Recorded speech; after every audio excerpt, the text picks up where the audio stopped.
going to bring the whole fucking diseased, corrupt temple down on your head. It's going to be biblical.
Hello there. Welcome to Patriots Across the Pond and Friends, episode 27. Today we have a returning guest.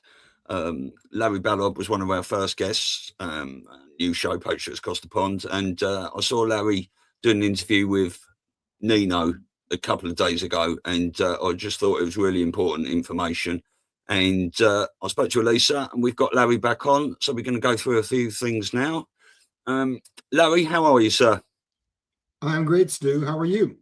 Yeah, good. Yeah, it's a little bit chilly all around the place at the moment, but we're getting there. Welcome, Larry. So great to have you back. I love interviewing you and having you on our shows all the time. You just have so much information and you present it in such a beautiful way. Thank you. The feeling's mutual. Yeah. So I'm just going to give a little bit of an updated bio overview of where you. And so in 1968, author Larry Ballard had a near-death experience during which he was warned of a time when our freedom was in peril. That time is now. In preparation for delivering his God-ordained message, he studied history and religion because they are key to understanding world events. Larry has gained invaluable firsthand experience working in construction, nuclear energy, real estate, bioengineering, and the medical field. He traveled domestically and internationally, including Mexico, Canada, Europe, and China. These experiences gave him insights into the events of 9/11, our intentional losing trade policies, our open border policies, the 2008 financial collapse, universal health care, and the hidden agenda behind the climate change narrative. Most importantly, he gained insights into the elite's plan to trigger a financial collapse that would thrust the world into financial chaos. But God showed him how America would be used to restore order out of chaos and lead the world into a period of peace, prosperity, and spiritual awakening unlike anything the world has ever experienced. We win, the enemy loses. And I know that, Larry, your book is coming out this first quarter of 2026, Liberty Crusade, The Fight to Save the Free World. No, that's my current book. That's the current one. I have a second book, and what we're going to do, there's a slide at the end. I'll be announcing it. It's called same heading, Liberty Crusade. But God gave me the book 3 years ago. I wrote it 3 years ago, titled it 3 years ago. Then just like I always does, he gives it to me early. Then I rewrote it just in the last few months and to bring it up to where it's at. The title is Liberty Crusade, Restored Republic. So the first book is about the battle we've been in. The second book is how we win. Okay. Beautiful. Now, I know none of us are financial advisors, but lots of people lately have been saying to me, Stu, I need your advice about gold, silver, cryptos, what's going on. And I mean, silver at the moment, even though it's trading at £64 UK, you cannot really buy one. It's almost over £100 now to buy an ounce of silver. So things are really, really skyrocketing now, aren't they? So let's put it in perspective. Did you ever think back when they were suppressing silver that the day would come that one silver coin, back when America was founded, we didn't have the Industrial Revolution we have now. So silver was basically considered to be a person's a wage for a day. And so basically silver was traded at 80 to 1 to gold. Now it's about 30 to 1, and it's probably going to go to 15 to 1. And when it gets to that point, that's when you might want to consider, is it beginning to top out, and should I pull out and maybe put my money in something else? But not only today is silver more than a day's wage, but basically silver now is worth more than an entire barrel of oil, and it's going through the roof. We're just beginning the journey on silver. So we'll talk about that in detail as we go through. And yes, there's some financial information, but just as long as people understand that none of us here are financial advisors, we're just going to give you kind of the overview. And basically one of the things to say about myself to have you understand more of who I am. First and foremost, I'm an historian, and what God told me when I had that near-death experience is he would hold me in the cleft of the rock, keep me basically in the background until we started to have the financial collapse. And then all that information that he's put into me for 57 years would come out with these books and with the shows that we're doing in order to open people's eyes to the truth, so the truth could set them free. So that's what we're going to do. We're going to start unraveling that onion layer by layer and showing the people what's happening. So the perspective that I have is I'm not an expert in anything. What he told me is the gift I will give you because of everything I've put in you is to take the complex and make it simple and allow you to enter into any situation that's happening and basically be able to bring clarity to it. So we're going to talk about a lot of different topics today, and I think you're going to walk away with a very, very good overall picture of what's happening right now. So I'll go back to you guys to go wherever you want to go. Well, yeah, I'll just say quickly that it will be like a 60,000 foot view, as you said beforehand. But if you're talking about silver going to 15 to 1 and maybe topping out. If it does go there and top out, it's never going back the other way again, is it? Nope. Basically, it's all about utility. Like when I said it was 80 to 1, it's because there was no industrial demand. And right now, what's happening? We have got a world that is on the brink of the greatest technological revolution the world has ever seen. When Donald Trump came in his first term, he got the Chevron Supreme Court decision rendered. And what that said is that patents which have been suppressed forever, 5,915 patents could be released. So we have a treasure trove of technology. And now what's happening today is Donald Trump, the whole situation globally has changed. Instead of money going to China and them building factories, it's leaving China and the money's coming here. And we have commitments for approximately $20 billion to build factories.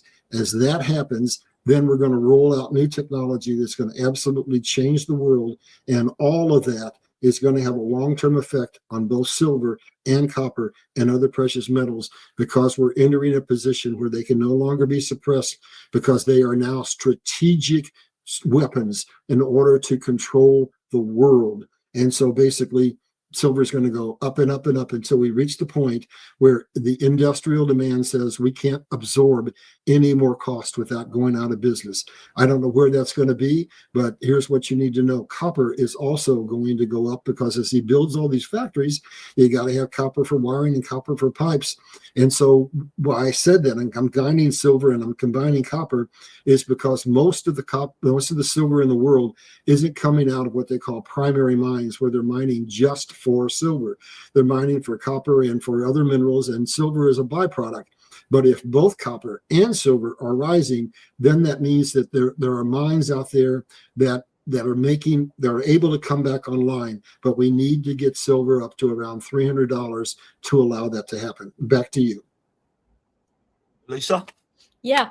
I think, okay, so just kind of like a little commentary on this. I think any of us, of course, you've had a lot of this knowledge that you've known about for a long time, but I think as sort of the lay people, we've watched this really exciting thing with silver, right? Going back a couple of years, this is what we were hearing, this is supposed to happen and this might happen. And it's starting, right? Because look at how it's going higher. I mean, I know I got my silver under $20, and that's where it was for a pretty long time. And then it started steadily going. But I think it feels as if, and you're going to kind of confirm this and tell us more, that we're really like things are going to start to move. And I find that very exciting. The ability of the banks and governments of the world to suppress silver is now gone. So let me just give you a couple of high level things that I think anybody who's not an expert can follow. We just look at what's happening. So basically, let's take JP Morgan. They've been one of the biggest institutions in the world in terms of consistently holding the price of silver down. Every time silver tried to climb, they basically go out and they'd issue paper contracts, and they drive silver back down. So here's something that you can't argue with. Basically, these banks are pariahs, and they don't do things unless they have all the information. Big money comes into a marketplace when they know and can predict what's happening. So they just got out of all their paper contracts about a month ago, and silver at that time was around $60 US, and they bought $22 billion worth of silver at $60 at the prevailing price at the time. And what does that tell you? That tells you is that they weren't going to make that kind of money. They're not going to try to suppress silver anymore. They know it's got to run because of the industrial market that's going to drive it. And so, like I said, you can expect silver to go to 100, to 200, to 300, and who knows where we reach the point where the industrial complex says we can't afford silver to be any higher. So as that happens, then it's time to move out of silver and to invest your assets someplace else. Okay. So back to you. I just have a question for you. You're talking about how the banks, had these paper contracts, and you made it sound very much like they recognized and they realized. But is that really probably the case? I don't know that they realized and recognized. I think there's probably a little more force with a lot of what's going on behind the scenes. What do you think? Well, I don't know how to answer that. I thought I answered it with what I just said. I mean, basically, when you drop $22 billion on the table, you're not playing a roulette. You know what's going to happen. You know that silver is now, Donald Trump has declared that it's a strategic metal, and he's passed, what's the name of it? Let me go down here and see what it's called, the Defense Production Act. So basically, he's declaring silver is crucial. All the other nations of the world are doing the same thing. And what's happening is basically every nation is circling around silver, and they're saying silver is strategic. Whatever we have, we're going to keep. So every nation in the world basically is saying, we're not going to export silver. We're going to use it for our domestic market so that we can keep our industry going. I mean, that's how critical and how this is. It's basically the heartbeat. There's probably, I would generalize and say that at this moment in time, silver is more of a strategic asset than even oil. We have enough oil, but silver is in a shortage. We've been running shortages in silver for the last 5 years. Demand has been greater than current output, and we've been taking silver out of reserves, and so that can't go on forever. So basically, the whole world recognizes we're coming into a shortage. And what do you do? This is real simple. Look at the law of supply and demand. When something is in shortage, the price goes up, and that's what's happening in silver. Yeah, and I know I didn't mean to say you didn't explain it. What I was trying to underscore is that I think a lot of this has to do that the banks didn't kind of do this willingly. That's all I was trying to say, that that this is all orchestrated. Heavens no. Let's see, I'm your enemy and I want to kill you, and I'm going to come in and say, hey, let me help you out here a little bit. Let me create a situation that's going to cause me, the banker, to basically have to say to COMEX, I declare force majeure, and I'm not going to be able to deliver on my millions and millions of ounces of silver that I've contracted for. And so basically, I'm going to have to pay out billions of dollars, and banks all around the world are going to suffer, and many are going to fall. So that's what's coming. That's the magnitude of what we're looking at here. Let's go back. Remember now, I'm coming at everything I do from the direction of God. I'm basically, everything I do has a God orientation. So what's the big picture as far as God's concerned? This is the time where the kingdoms of man must fall and the kingdom of God is ushered in. And that means that all of the governments of the world, all the leading powers have to fall. But I don't want to get into that right now. We'll get into that later. Are we going to just keep talking, or are we going to also use slides? What's your choice? Yeah, I'll get slides. Whatever you need to do. No, I was just going to say as well that the fact that, you know, a lot people don't realise how much people use silver for. It's pretty much used in everything, isn't it? It's a lot of silver has already gone back into the ground in landfill and stuff. There's all these people trading paper silver. I think there's about 250 to 350 times the amount of actual silver traded in paper contracts, aren't they? Which presumably may actually be worthless. And as the, you know, supply does go down, you know, and the demand goes up, the prices are going to soar, aren't they? Here's the contrast between gold and silver. Basically, gold is mostly got its value because we human beings say it's the basis of our currencies. But most of the gold is in jewelry and other things. It's not used for industrial applications. So most of it gets reprocessed. So that we're not using up all that gold. But silver, when it goes into electronics, into a phone, into a computer, whatever, there's such a little amount of it in there that it's very costly and very difficult to basically capture that back and to recycle it. So constantly we are using the supply of silver within the world. And so that's why we're in the situation we are right now, where we've basically exhausted most of the primary silver mines and we're going to secondary mining. So we have to do some things, which we'll talk about later in this show, where we can reduce the demand as much as we can so that we don't run into a situation where all the economies of the world start to shut down because we don't have enough silver to run the vital technologies that we have. We're moving into quantum computing. We're moving into digital currencies. We're moving into all kinds of technologies that are going to increase, double and triple our electrical demands, and that means we're going to double and triple our demand on silver. So we have to do something to slow that down and reverse so that we don't get into an absolutely critical shortage. So that's something we'll be talking about later in the show as well. Perfect. All right, shall we get the slides up then? Yep, we can. There we go. Okay, they're not showing on my end. All I see is a picture of me. Are the slides showing on your end? Yeah. Okay, it's going to be hard for me to follow where you are if they're not on my screen. So I guess what I'll just do is say I'm going to the next slide and hope you're in sync with me, because all I see is a picture of me. Oh, really? Yeah. I'm not sure why that is. The first slide is called Look to the Fall. Right. Okay. So just I'm kind of blinded here, but because it's not on my screen. So basically what I always do is always look to what God is telling me. And so I go back. I made another caveat on me. I was tutored by one of the most incredible prophets you could ever imagine in your life. I'll tell you a real quick story. I'm at a Wednesday night Bible study, and in walks a blind woman escorted by a man, and she says, "I'm here to have you pray for my eyesight to be restored." Anyway, long story short, she says he asked her to pray for everybody, and she discloses to me that she came there at the direction of God specifically to tutor me.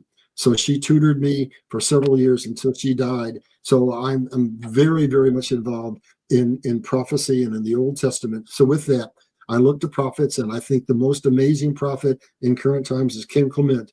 So here we go. On June the 14th, I'm going to give you two prophecies that he gave.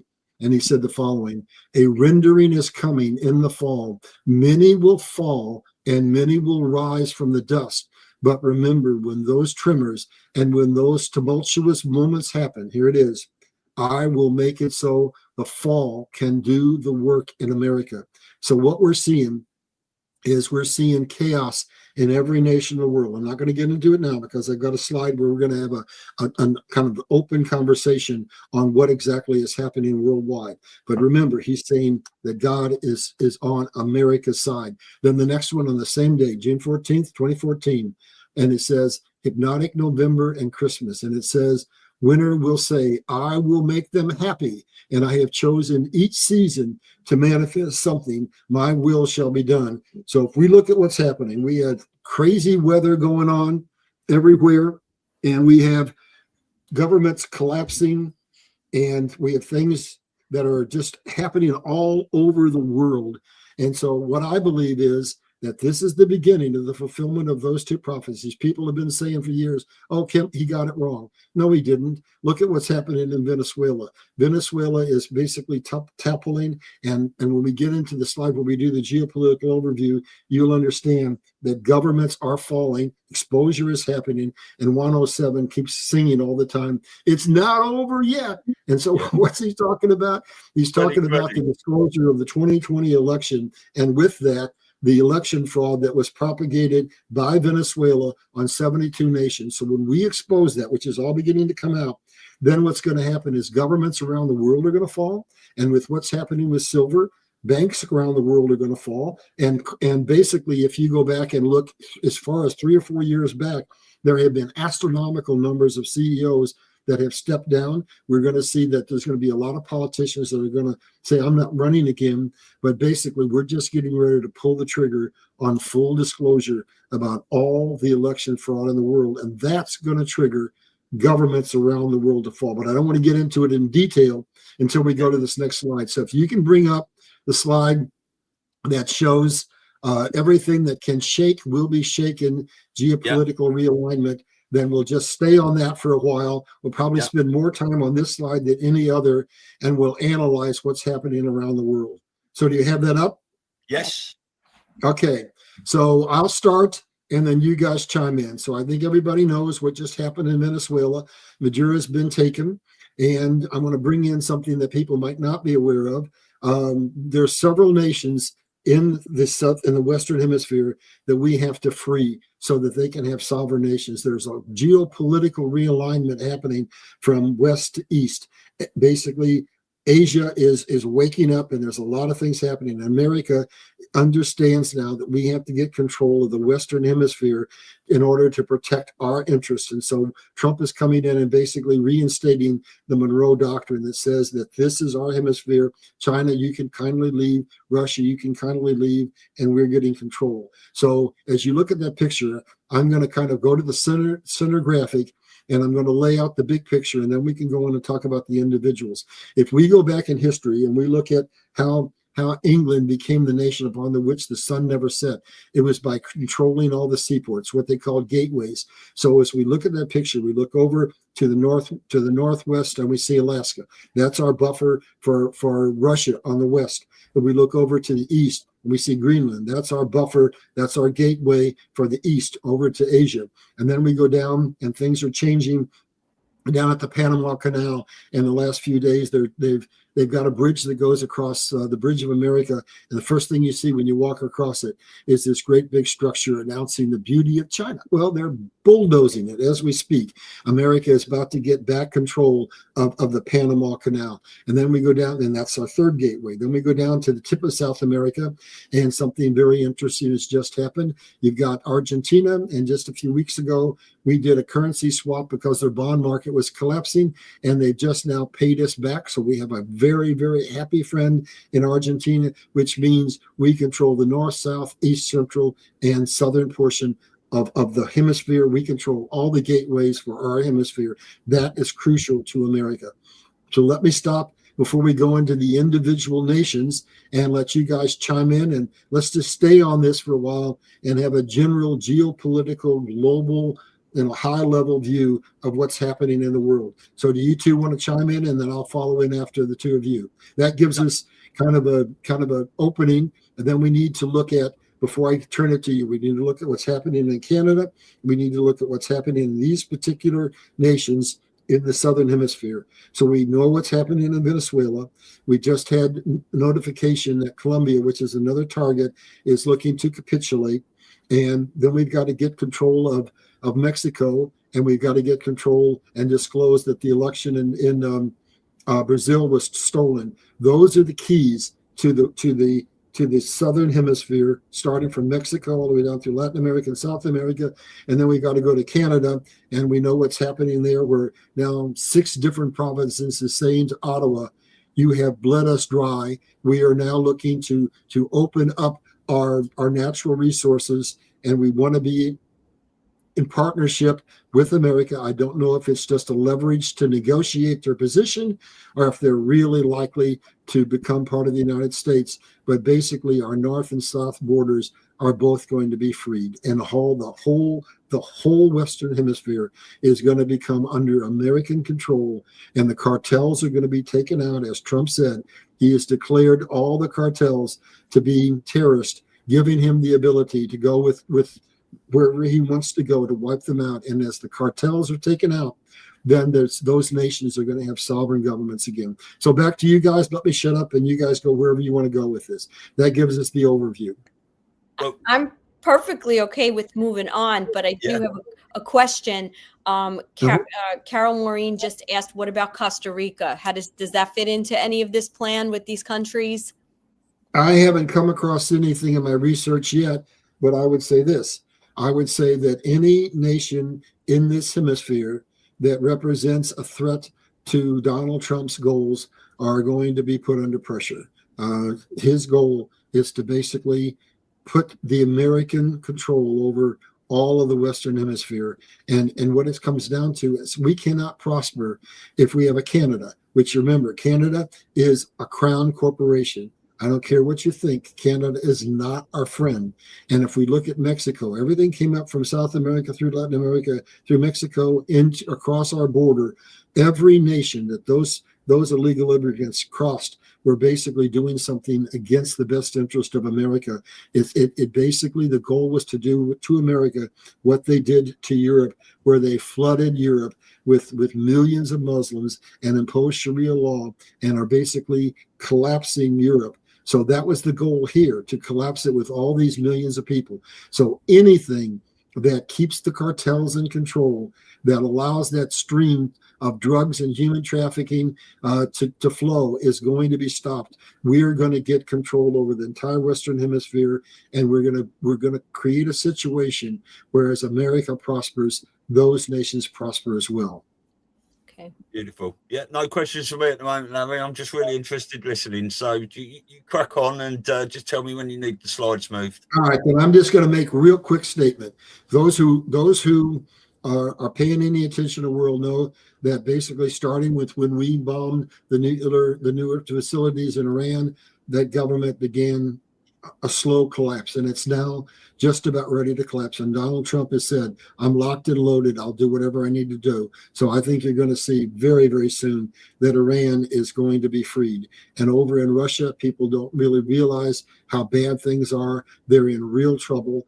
They've let their infrastructure decline to a point where they have water in the reservoirs, but their pipes are broken, and they don't have enough money to buy coal. And Siberia is really suffering through this winter.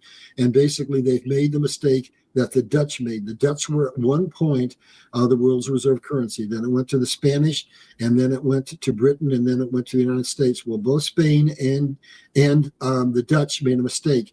They had what they call Dutch disease, where their primary source of their economy was around a single focal point.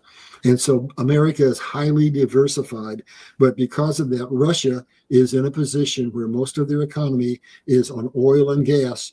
And Donald Trump, with what he's doing in Venezuela and elsewhere, he's made an agreement with Europe and with India not to buy Russian oil. So Donald Trump is absolutely committed to bring peace to the world by ending all of these wars and all this aggression. So I think very soon you're going to see Iran's going to topple. They're going to get their freedom. Russia and Ukraine war is going to get over.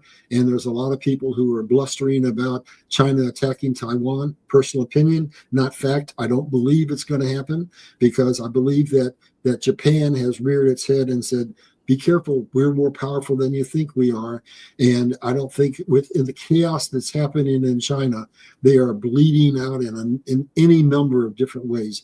I don't believe that they're going to attack Taiwan, but that's just an opinion. So with that, we can go on down to the next slide if you'd like. And That's the one we're going to spend the time on. We'll go through the rest of them pretty quick now. You have comments or questions before we go on? Not for None. me. All right, so let's go to the next slide. And what you should see is the Monopoly guy. So if you got that up, it's something God showed me years ago. The kingdoms of man must fall. This is out of the Bible. So basically, what are they? Let's start with communism. Why is communism going to fall? Because it's oppressive, because people aren't motivated to basically develop things because they don't get any real value out of it, and it's highly depressive. Look at what's happening in China. They basically have created the beast system. And why capitalism? Because capitalism is based on greed and waste. And what do we have? We have an economy. The capitalist nations have an economy that says we've got to constantly grow, and we've got to have an economy that says that we make products that are designed by intention to be obsolete in just a few months or a few years. And what that's doing is wasting massive amounts of what? Of the gold and the silver and all of the resources that God says are His.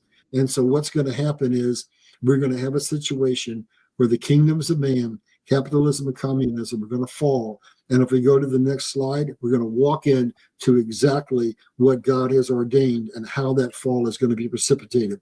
So if you'll bring up the slide that says deglobalization and de-dollarization, then we'll break down what is happening for anybody who's paying attention. There is a tsunami rushing across the world that started with COVID. And basically, it says that we have to have deglobalization because no one nation in the world, i.e. in this instance, deglobalization refers to trade, can be allowed to control the nations of the world. So ever since COVID, ever since what happened, manufacturing has been leaving China. Their real estate market has utterly collapsed. Their job market has utterly collapsed. They've gone from having a fairly strong middle class to basically taking those people back into poverty. And there's unbelievable unrest in China, just like there is in Iran and beginning to be in Russia. And so basically China is headed towards a catastrophic event. That's deglobalization. At the same time, everything is reversed. And so what Donald Trump has put out the signals, and that's why Japan and multiple other nations have come and said, we pledge $1 trillion, we pledge $500 billion, and he's got pledges for about $20 trillion to rebuild U.S. manufacturing. But I want to make a caveat. That's not all going to come to the United States. All of this manufacturing leaving China, first place it's going to go is right near shore China, where basically there are cultural similarities and where they're geographically proximal. And so you're going to see all the nations around China absorb some of that manufacturing. The one that I would focus on right now because of this conversation is Vietnam. Their GDP is growing. They're getting factories that are growing by leaps and bounds. Their economy is positioned towards stable. So later on in another slide, we'll get into why the Vietnam dong is going to revalue. And we'll jump over real quickly to the dinar. We'll get into in more detail in a minute. But likewise, the dinar is going to go. And the signal you want to look for there is before we bombed the heck out of them, it took $3 to buy one dinar. They're one of the wealthiest nations in the world. And now they're shipping out their oil, not as crude oil, but as refined. Both of those nations are ready to go. So that's our deglobalization. De-dollarization began with the BRICS nations, where these nations, just like nobody wanted to be controlled by China with trade, the nations of the world want to have sovereignty and they don't want to be controlled by the dollar. So there are unbelievable forces around the world that are pushing. That's going to collapse the kingdoms of man, capitalism and communism, bring them down and usher in a completely new economic system. So comments before we go on to the next slide. Yeah, I just want to ask you quickly about China, obviously, because we know they've got a beast system over there installed by the CCP. And obviously, we believe that Trump is working with Xi and Putin and others to take these down because every country's got their deep state problems. So how do you think that fits into it with what Xi and Trump are doing over there in China to take this down? Well, to be honest with you, I'm an analyst. I don't have people feeding me inside information coming from the halls of power. So I can't answer that directly. All I can answer is the actions of Xi have resulted in certain tangible things that I can see. And his actions have resulted in a catastrophic collapse of the real estate market. Basically, they're blowing up ghost cities. The real estate market's catastrophic collapse. And why that's so important is because they don't have the financial flexibility that we have. Most of the Chinese people put their money for retirement where? In real estate. And as real estate collapsed, that means the life savings of all the older people who were looking to have that financial security because of their real estate investments, it's gone. And on the other end of the spectrum, they told the people, if you go get an education, we'll give you a good job, we'll give you employment, and that's not happened. The market is falling. Basically, they're losing their manufacturing by droves, and now they've got China. The younger youth is saying, we're going to lay down. We're not going to participate in the economy at all because there's nothing in it for us, because this is actually a beast system. So from every direction you can look, China is falling, the people are rising, and I believe that there's going to be enough momentum that in a few weeks or months, it's going to look like what's happening in Iran, and I believe the CCP is going to fall. As to what role Xi plays, I don't know. I don't know actually if he's a good guy or bad guy, but I can look at his actions and I can say that what he has done has put China in a death spiral where they're gonna absolutely collapse. I hope that answers your question. I just don't want to overstep my boundaries as far as what I know and don't know. Well, I do think every country is going to go through some sort of collapse, and whether that's some sort of bringing in a new system and Nasara or any of these things. But yeah, it's got to collapse to go forward, hasn't it? Yeah. Well, let's go to the next slide and we'll see just exactly what's the trigger is that's making all that happen. So if you'll bring up the slide that says God's economic systems ushers in the end of the debt slavery system. So what you're looking at is a graphic that says the QFC, that's the quantum financial system, XRP, and blockchain. So here's what's happening. Remember, I said the kingdoms of man must fall. Here's what we're going to move into. We're going to move away. Remember, the natural resources of the world are finite. We live on a sphere that's finite. We cannot continue with the population that we have squandering natural resources. So over the next little period of time, it's going to be not months, but a couple of years or 3 or 4 or 5 or a whole decade. We're going to move to a new economic system that says we're going to retool, and we're going to move from planned obsolescence, which squanders natural resources, to a technology based on product longevity. I remember back when I was a kid, we had an old light refrigerator, rounded curves, and we had it when I was a toddler, and we had it when I finished college. We can make things to last forever. And what does that do? The global financial elites in game, and you see it clearly when you understand what happened with COVID, is that they want to control the resources of the world because they know they're finite. And so their end-game objective is to kill 7.5 billion of us. It's right there in the Georgia Guidestones for everybody to see. And it's also in the UN statements where they give us a little more leeway and say, well, maybe we can live with 1 billion of you. But what happens if they do that? That means that the consumption of the world's natural resources plummets. So that's what they want to do. Well, what we're going to do is we're going to change our habit patterns, and we're going to become stewards of the planet, and we're going to basically make products that last as long as possible, that are reusable, that are repairable. We're going to share technology with nations around the world, and we're going to have planetary stewardship where we heal this planet. Now, that's a couple of decades, but you're going to see that we're going to regreen this planet, and we are going to stop it. I watched several videos that basically say that the planet today is what they call a 10% planet, meaning if we look back when the planet was at its apex of health from a ecological viewpoint, we've destroyed 90% of it. The bees are dying, for example. 80% of the bees are gone. So the oceans are dying, and all these things we have done. We have the technology now, and we're going to reverse those and solve them. So if we go into this system, here's what's happening. We're going to a new economic system that's based upon upon commodities that cannot be manipulated like paper can. And that's what God's economic system is based on. He says, this gold and the silver are mine, the cattle on 1,000 hills are mine. And when we go to a commodity-backed system, every one of those commodities have value. They can't be manipulated. It results in an economy where they can no longer afflict us with inflation, deflation, wage suppression, stock market manipulation. The whole stock market structure is going to change.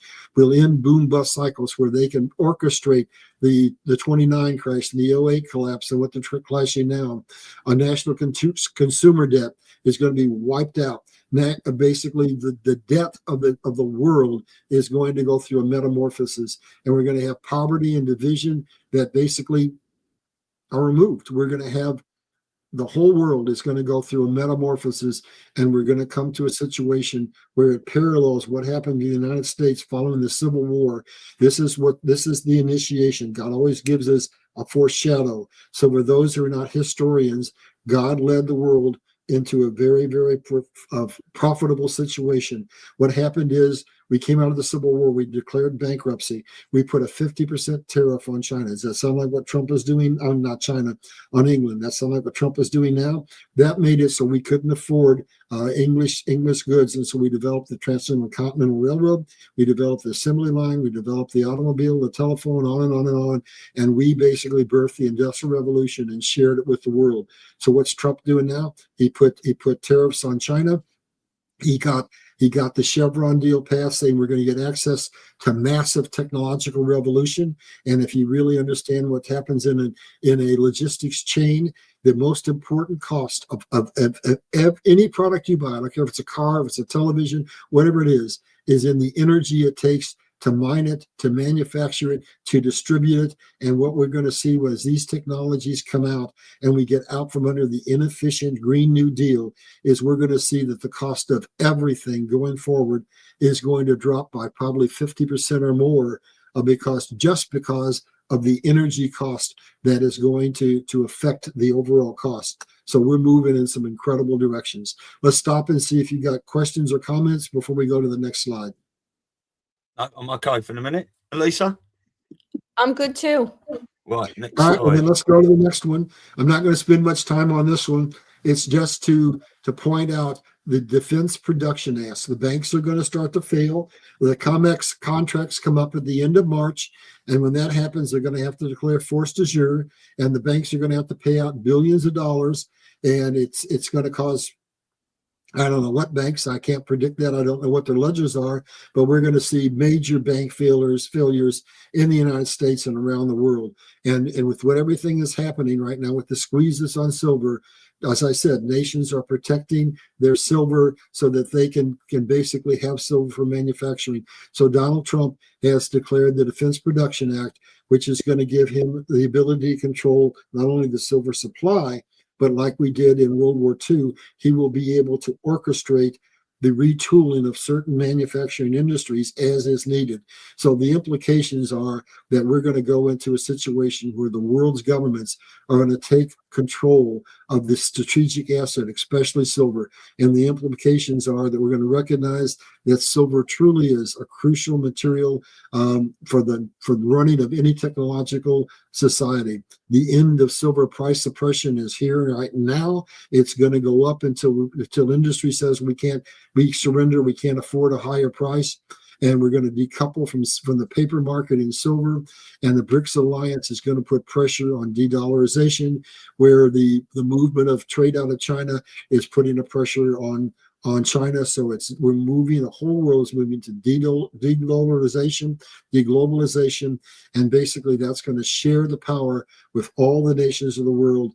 And we're going to walk into the situation that God always ordained, where we clasp arms, the whole world, and we understand that we're interconnected, and we stop all these wars. And Trump is taking us to an opportunity to have peace and prosperity. He's gotten us out of 8 wars already, and the things that he has done has triggered what's happening in Russia, what's happening in Iran, and what's happening around the world in Russia. We're going to see over the next few months, in my prediction, that all these fires are going to go out, and the world is going to go through some real trauma. But we're going to come out the other side ready to engage understanding that we're all dependent upon one another. So comments before we go on? Right, brilliant. Great. Well, then let's go to the No, next no, slide. It's great. another short one. Did you say something, Lisa? No, just keep going. This is All amazing. right, so let's go to the one, and this one should say China's silver squeeze. And all I want to say is it's showing this stage is moment to moment, but it's showing a slide where silver in China is $80, and we don't care what it is here on the COMEX because this is a paper contract. So day to day, moment to moment, the spread between what we're seeing in the paper contracts and what it takes to buy real silver is a drastic spread. At that moment in time, it was $72 to $80. So at any rate, what's going to happen is when these banks start to collapse, have to pay out what they have, and when they have to declare force majeure, there's going to be massive collapse in the banking community, and that frees us up. So expect bank closures. China and Mexico are limiting exports of silver. Will put the squeeze on availability of silver for critical technologies. So this is going to transition me into something that is near and dear to my heart. I've understood for years at the leading of the Lord that we've squandered our natural resources. And so we're going to get in a minute into a couple of slides that are going to give you something that I haven't heard any of the analysts talking about. We're going to be able to expose the green scam, and what that's going to do to the silver squeeze is going to be absolutely amazing.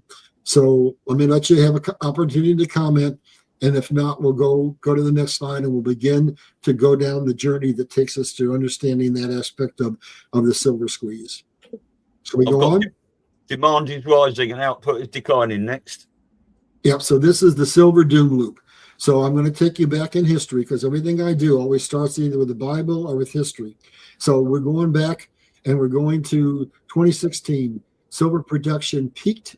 We haven't produced enough silver to meet demand for the last 5 years. Demand has declined by 7% because I said we're now most of our primary mines are basically they're dwindling, and estimated that by 2030, listen to this. This is where I'm going to go.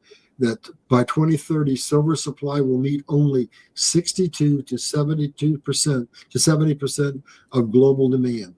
What does that mean? Unless we do something, unless we find a whole lot more silver, or unless we change our practices in manufacturing, the world is going to have to make strategic decisions. What technologies, what industries are going to have to be sunsetted? We don't have to go there. It's not going to get that drastic. So the answer is to disclose the scam of the Green New Deal, and that's where I'm headed with this. So basically, we will get out of this squeeze, but it's going to take some time. Let's go on down. What can we do? Here it is. I'm going to read it to you. Acknowledge the fact that solar, wind, and battery-powered EVs are grossly inefficient and keep us dependent on the grid. So basically, they consume, are you ready? Approximately 50% of the silver globally. And wow. It's all those technologies are growing astronomically. So they're saying by 2030, if we keep on the same trajectory that we're on, that those technologies, the green technologies, the most inefficient technologies in the world for generating energy, could conceivably consume 100% of all the silver production, leaving us with green fields producing energy and nothing left to run the rest of the technological revolution of the world. It's a catastrophic doom scenario. That's not what's going to happen. Donald Trump has come out against the Green Deal. He calls it the scam. And if we go to the next slide, we're going to see basically what it is. This one should say the truth about the silver crisis. Let me know when you're there. Green energy is the past. Green energy is the past. No, I think it's the next one. That was part of what he was just talking about. About the silver crisis. Well, that's not in order. Yeah, this. No, that's not in order. I'm blind, so you have to tell me when you got it. Silver squeeze. Picture of AOC, picture of a light bulb. The right, truth about the silver crisis. Right, yeah, that's free energy. I've got a light bulb there. If you want to find the secrets of the universe. Green energy is a farce. Is that what it says? It's all right. Regardless, I'll just talk about it. There it is. So you got AOC down there. Yeah, green energy she's is the a farce. champion of the Green Deal, and the Green Deal is supposed to cost $93 trillion. So what we're talking about here is Donald Trump is about to expose the scam, and the scam is, here we go. Basically, the green energy is unbelievably inefficient by design. If you make a solar panel that has more than 30% efficiency, they won't let it on the market. Israel has one that's basically been shelved, vastly more efficient. And so basically the green energy market is running solar panels at 30% efficiency. And then remember, they're supposed to give us what? A zero carbon footprint.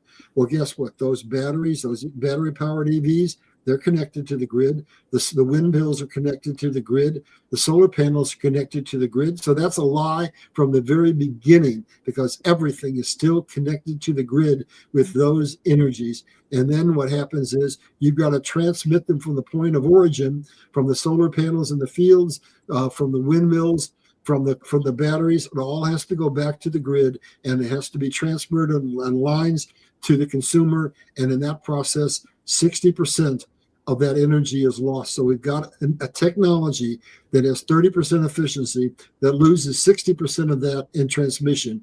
I cannot conceive of a more ineffective way to produce energy, but it is consuming our silver, and it is absolutely causing a crisis, because if we go on down, this next slide, we got to get in sync. Just a quick question. Pardon me? Yeah, just want to ask a quick question about that. If the Green New Deal is exposed as a farce, and they stop making all these solar panels and electric vehicles and the batteries and stuff, and also they start making fridges again that do last 100 years or 200 years, that should free up a lot of the silver that is currently used to make all those things. Absolutely. If silver is already producing or consuming 50% of our total silver capacity, and if they're projecting, if it grows to where they want to take it, it would consume 100% of our silver. So if we change technologies, that's not going to happen overnight, but we have technologies in that 5,915 patents, I assure you, that are basically going to give us virtually free energy. So if you pull up, it's a blue slide, and it says battery powered EVs are not the replacement for the internal combustion engine. Let me know when you found that. We have it. I was on the right side earlier, but I'll just... All right. Look over and see the car, the transparent car with the batteries, and then look over to the text next to that, and you're going to get your question answered. And this is coming from a documentary, The Lost Century. And what it says is that's where we suppressed all these technologies. We declared them to be national security. It wasn't national security. It was basically the corporations of the world, the corporatocracy, saying those technologies are too dangerous. They will collapse our control of the geopolitical structure. But now they have to come out. So in 1921, Nikola Tesla had a Pierce Arrow automobile that ran on totally free energy, not connected to the grid, didn't need any oil. That's basically from our history. And then you go to 1987, and there was a device the size of a pack of cigarettes that basically also ran with no external inputs, meaning we're completely off of the grid. Those technologies and others are in all those suppressed patents. And I believe that a lot of what we're going to get is going to come from rare earth, and rare earth make what? Permanent magnets, and the things that we can do with permanent magnets are unbelievable. So what I believe is going to happen, I've been researching this for a long time, I've done several shows on this, is basically we're going to expose the Green New Deal in depth, and everything's going to change. Dependence on fossil fuel is a lie from the pit of hell. We don't have to be connected to that grid. The fate of the planet depends on access to virtually free, clean, totally clean energy. And that technology is going to be released. Now, if we go to the next slide, I'm going to start to show you just exactly why solar panels are so inefficient and what they're doing to kill this planet. So let me know when you get the picture up that has all the solar panels. Yeah, it says by 2030, solar is projected to consume up to 41% of global silver supply. So here's what you got. We're putting it in. And remember, we've got massive climate change happening. So as soon as they put those fields in, someplace they get a snowstorm, someplace they get a windstorm, someplace they get a hurricane or a tornado or a hailstorm, and they're being destroyed practically as fast as they put them in, and they have lots of toxic metals in them, and they're going into our landfills, and so they are absolutely not ecologically friendly. So all of this green stuff that they say is good for the planet is absolutely a poison pill. So they're highly inefficient. Like I said, the panels only have 30% efficiency. They lose 60% of that in transmission. They're land intensive. So a lot of that land, I know in some places they allow cattle out there and they can graze between the panels, but basically there's a lot of places where that land can be used to grow food. It can be used for other sources. We have so many better solutions coming. They're an ecological hazard to the planet.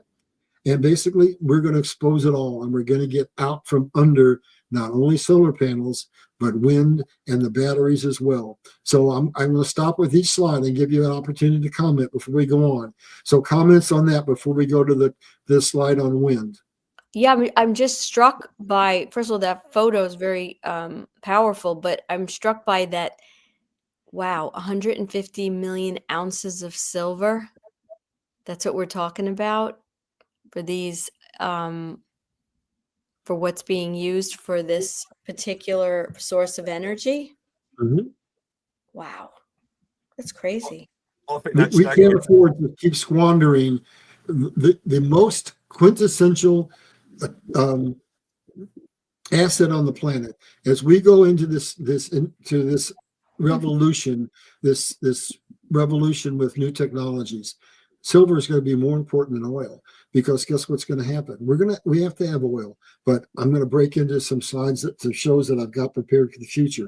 Let's dissect the use of oil looking 10 or 20 years out. Here's what's happening.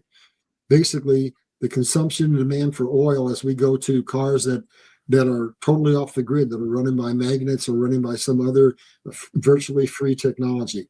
We've lost the automobile industry as far as the major consumer of oil. And then guess what else is going to happen? Remember, I go back in history. So what's probably one of our secondary, maybe the second biggest consumption for oil? It's the plastic industry, which is literally killing the planet. Basically, the fish see all those colored little particles floating around and they eat them and it kills them. And then basically the microparticles evaporate up into the air and rain down on us. And then we get them in our bloods and it's in our brains and it's killing us. And so did you know that basically the technology was developed to develop plastics from oil and from natural gas? But then, bang, a new technology came along. But the corporate giant says, well, we have to suppress that because that would kill our multi-billion dollar plastic industry. So here's what the world is going to see. We're going to force change upon the world. They went through legislation to make sure that hemp was pulled off the market. I saw a video that showed a car with a plastic body, a metal body, and a hemp body, and they hit the plastic. Of course, it fractured. They hit the metal, it dented. They hit the hemp, which was one of Ford's first cars, and it went in and cracked back out, and in and out and in and out. It just was as flexible as you could be. So here's what the world doesn't know. They didn't know that we tried to get hemp on the market and basically get us out from under the forever plastic that is killing this planet. We have the ability for hemp to be used to make plastic. Anything that we make in the packaging industry can be made by hemp. We can replace cardboard with hemp. We can replace cellophane, which is clear plastic, with hemp. We can replace your milk cartons that are plastic that hold water with hemp. We can make plastic with hemp, and guess what? It's biodegradable. So in order to save this planet, this is another wedge that's going to force change. We are going to have to sunset the plastic industry based on making plastic out of oil and natural gas. And so Oil has just lost its two biggest consumers, and we are changing technologies in a way the world has never seen. All of this is going to be forced. And when we go to wind, it kills the birds on land, it kills the fish, the marine life in the water. It freezes up when you have a winter storm. It's susceptible to damage from wind and from all kinds of things. And it's just like with the solar panels, with the batteries, it's grossly inefficient. And let me know when you're ready to go to the next slide. Yeah, I was gonna say something there. This would say 100 free non-polluting energy, no myth. So we're not going to go into it in detail. I just want to say that basically when we get out from under these technologies and we stand together, that we're going to basically have a paradigm shift from lack, hoarding, and division and economic slavery into one of peace and prosperity, and the whole world is going to regreen. I've got shows queued up that are going to show you the marvels that we can do to regreen the planet. The Bible says that we will regreen the deserts of the planets. So we're going to get out from under the industrial pollution that's killing our planet, go to alternate technologies. We're going to regreen the planet. And now here's what I'm going to tell you. Basically, they tell us the boogeyman we got to be afraid of is carbon. No, basically, I've shown you that everything that they're putting together that they claim is the green solution for the world is all still tied to the carbon belching green system that we have with our power plants and coal and uranium and everything else. But we're going to go to a completely new system, and it's going to change the world forever. And it's going to usher in exactly what God said. We're going to regreen the planet, and we're going to have basically the shortages and the hoarding is going to be gone, because we'll make products that last, and we'll use things that are not killing the planet. So I don't know what you might have to comment on that, but I'll stop for a second and see where you want to go.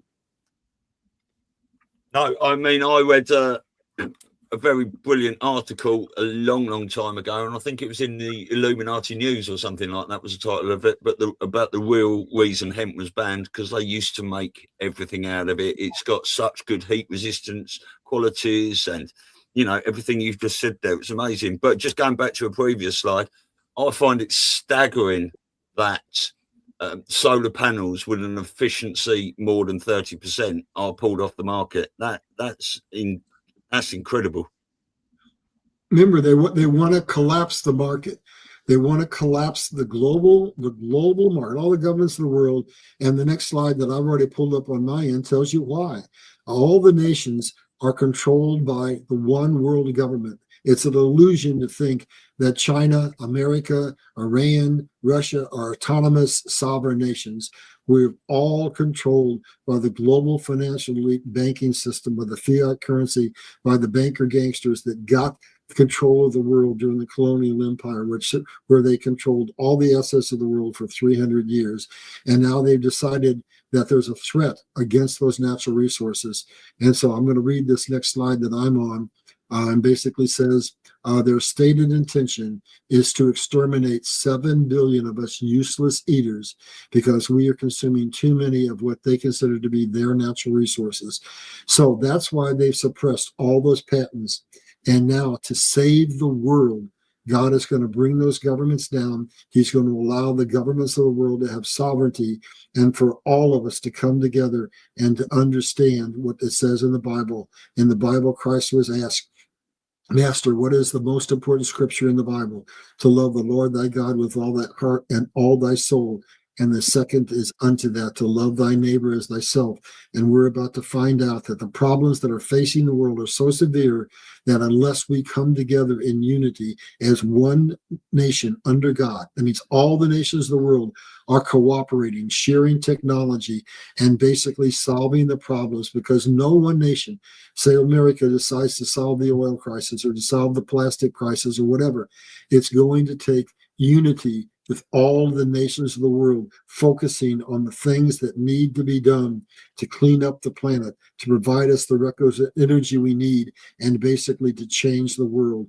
God is taking control. The kingdoms of man are falling, and God says, the gold and the silver are mine. And what are we going to? An economic system based on gold and silver. And when we go back to Clem Clement, where we started this conversation, here's what he said in another prophecy. He said, the whole economic system of the world will be brought down by a simple stone. So if you were to ask me today what the simple stone is based on the silver squeeze, I'd say that silver is basically the Rubicon that is bringing down the entire global economic system and allowing us to usher in to God's economic system. Comments? Did you see Trump walk out the other day with Melania in a silver dress to the sound of Hi Ho Silver? I could be dumb, I could be wrong, but I think you're suggesting that that's a tell and that silver is crucial. Am I wrong? I mean, exactly. I mean, they've got the script. They know what's going on. Now, this next slide, when we bring it up, I'll let you say whatever you want to say, but bring up the one that's red that says China CBDC system. That's the most important slide in this whole presentation. So I would say to your audience, take a screenshot of this one and the next one, because this is what is going to keep you and your loved ones safe. If you don't understand this, we're going to walk into the trap of the evil forces of the world. So do you have any comments before we go to that slide? Larry, are you happy with me sending out these slides to anyone who wants them after this? Sure, I don't care. Okay. Basically, anyone does want them, just send me a message. Because God wants his people to wake up, and we need to understand this simple thing. To harm another is to harm ourselves. We're about to get that lesson right now. So if you want to go to that red one that's on China, we'll break this down. This is really important. Tell me when you're there, because like I said, I can't see anything on my end. We're here. Yeah. All right. Here's what I want the world to see. And this is going out to the governments of the world. If you better stop and think about what happens if you line yourself too closely with China, because basically China is introducing technology, has introduced the technology to introduce to the world the beast system that's talked about in the Bible. Here's what's happening. 10 years ago, they were the capital for mining Bitcoin, but they kicked it out because Bitcoin is decentralized. They wanted to go to an economic system that was centralized, meaning control. They wanted a central bank digital currency that was programmable. So here's what all those nations of the world need to know. You align against America with China, and you're walking your people into the beast system. Remember, this is the nation that puts people in concentration camps. This is the nation that harvests organs. This is the nation that has 5G, that follows the people every place they go. This is the nation that tracks them on the internet so that anything they say or do is recorded. And then they use all that information against them with something called a social credit score, which is not what we think of here when we think of a credit score. Our credit score is based upon, do we pay our bills on time? Their credit score is based on, did you say something bad against the CCP? And now, because they have a central bank digital currency that's programmable, they can program for the masses what they can buy and what they can't buy. But they can also target an individual and say, you said something you shouldn't say. Your credit score is dinged. And anytime you're dinged, here's what happens. If somebody associates with you, their credit score declines. If your employer employs you, your credit score is declines. If your landlord leaves you in your leash, the credit score is declined. So basically, they've created the beast system. It's there. It's working now. We don't want it proliferating to the rest of the world. They have a situation that can say to any individual that they target, you can no longer buy or sell. You can't have a job. You can't have a house. You're excluded from the economy of the world. You cannot buy and sell. We are effectively today inflicting you with the beast system that's talked about in the Bible. Comments before we go on. This is what we essentially need to understand about the world so that we oppose this diametrically. And when we get into the next slide, we're going to see that what Donald Trump is doing is 180 degrees counteropposed to what China is doing. So this one's important. Say something for your audience to basically chime in on this topic. I'd like to hear what you have to say. I was just curious. Do we know how long these systems have been in place in China, like the facial recognition and, this whole credit score thing. Do you know when that actually started to go into effect? I don't track dates. To me, when I took history in school, I said I can learn nothing from dates. I look at chains of incidences, and I tie the connection to get patterns. So it's probably been, from the research I've been doing, they've had this for at least 10 years. And what they've done is they're also the number here. This is something that maybe I should bring out here. If you look at us going against the Green New Deal, and then you ask the question, they are the leader in the following technologies worldwide. 5G. So why are they the leader in 5G? Because for years they've been developing this technology and deploying it. So the answer, it's probably been 10 years or more. And there's millions of facial recognition systems out there everywhere, all over the country. They're the leader in making solar panels. They're the leader in making solar windmills. And they're very big in the EV market. They're the leader in EV. And now something else that I need to bring out is important. Samsung, which is not Chinese, it's Japanese, just made an invention and got a new patent for batteries. And on the surface, it sounds amazingly wonderful.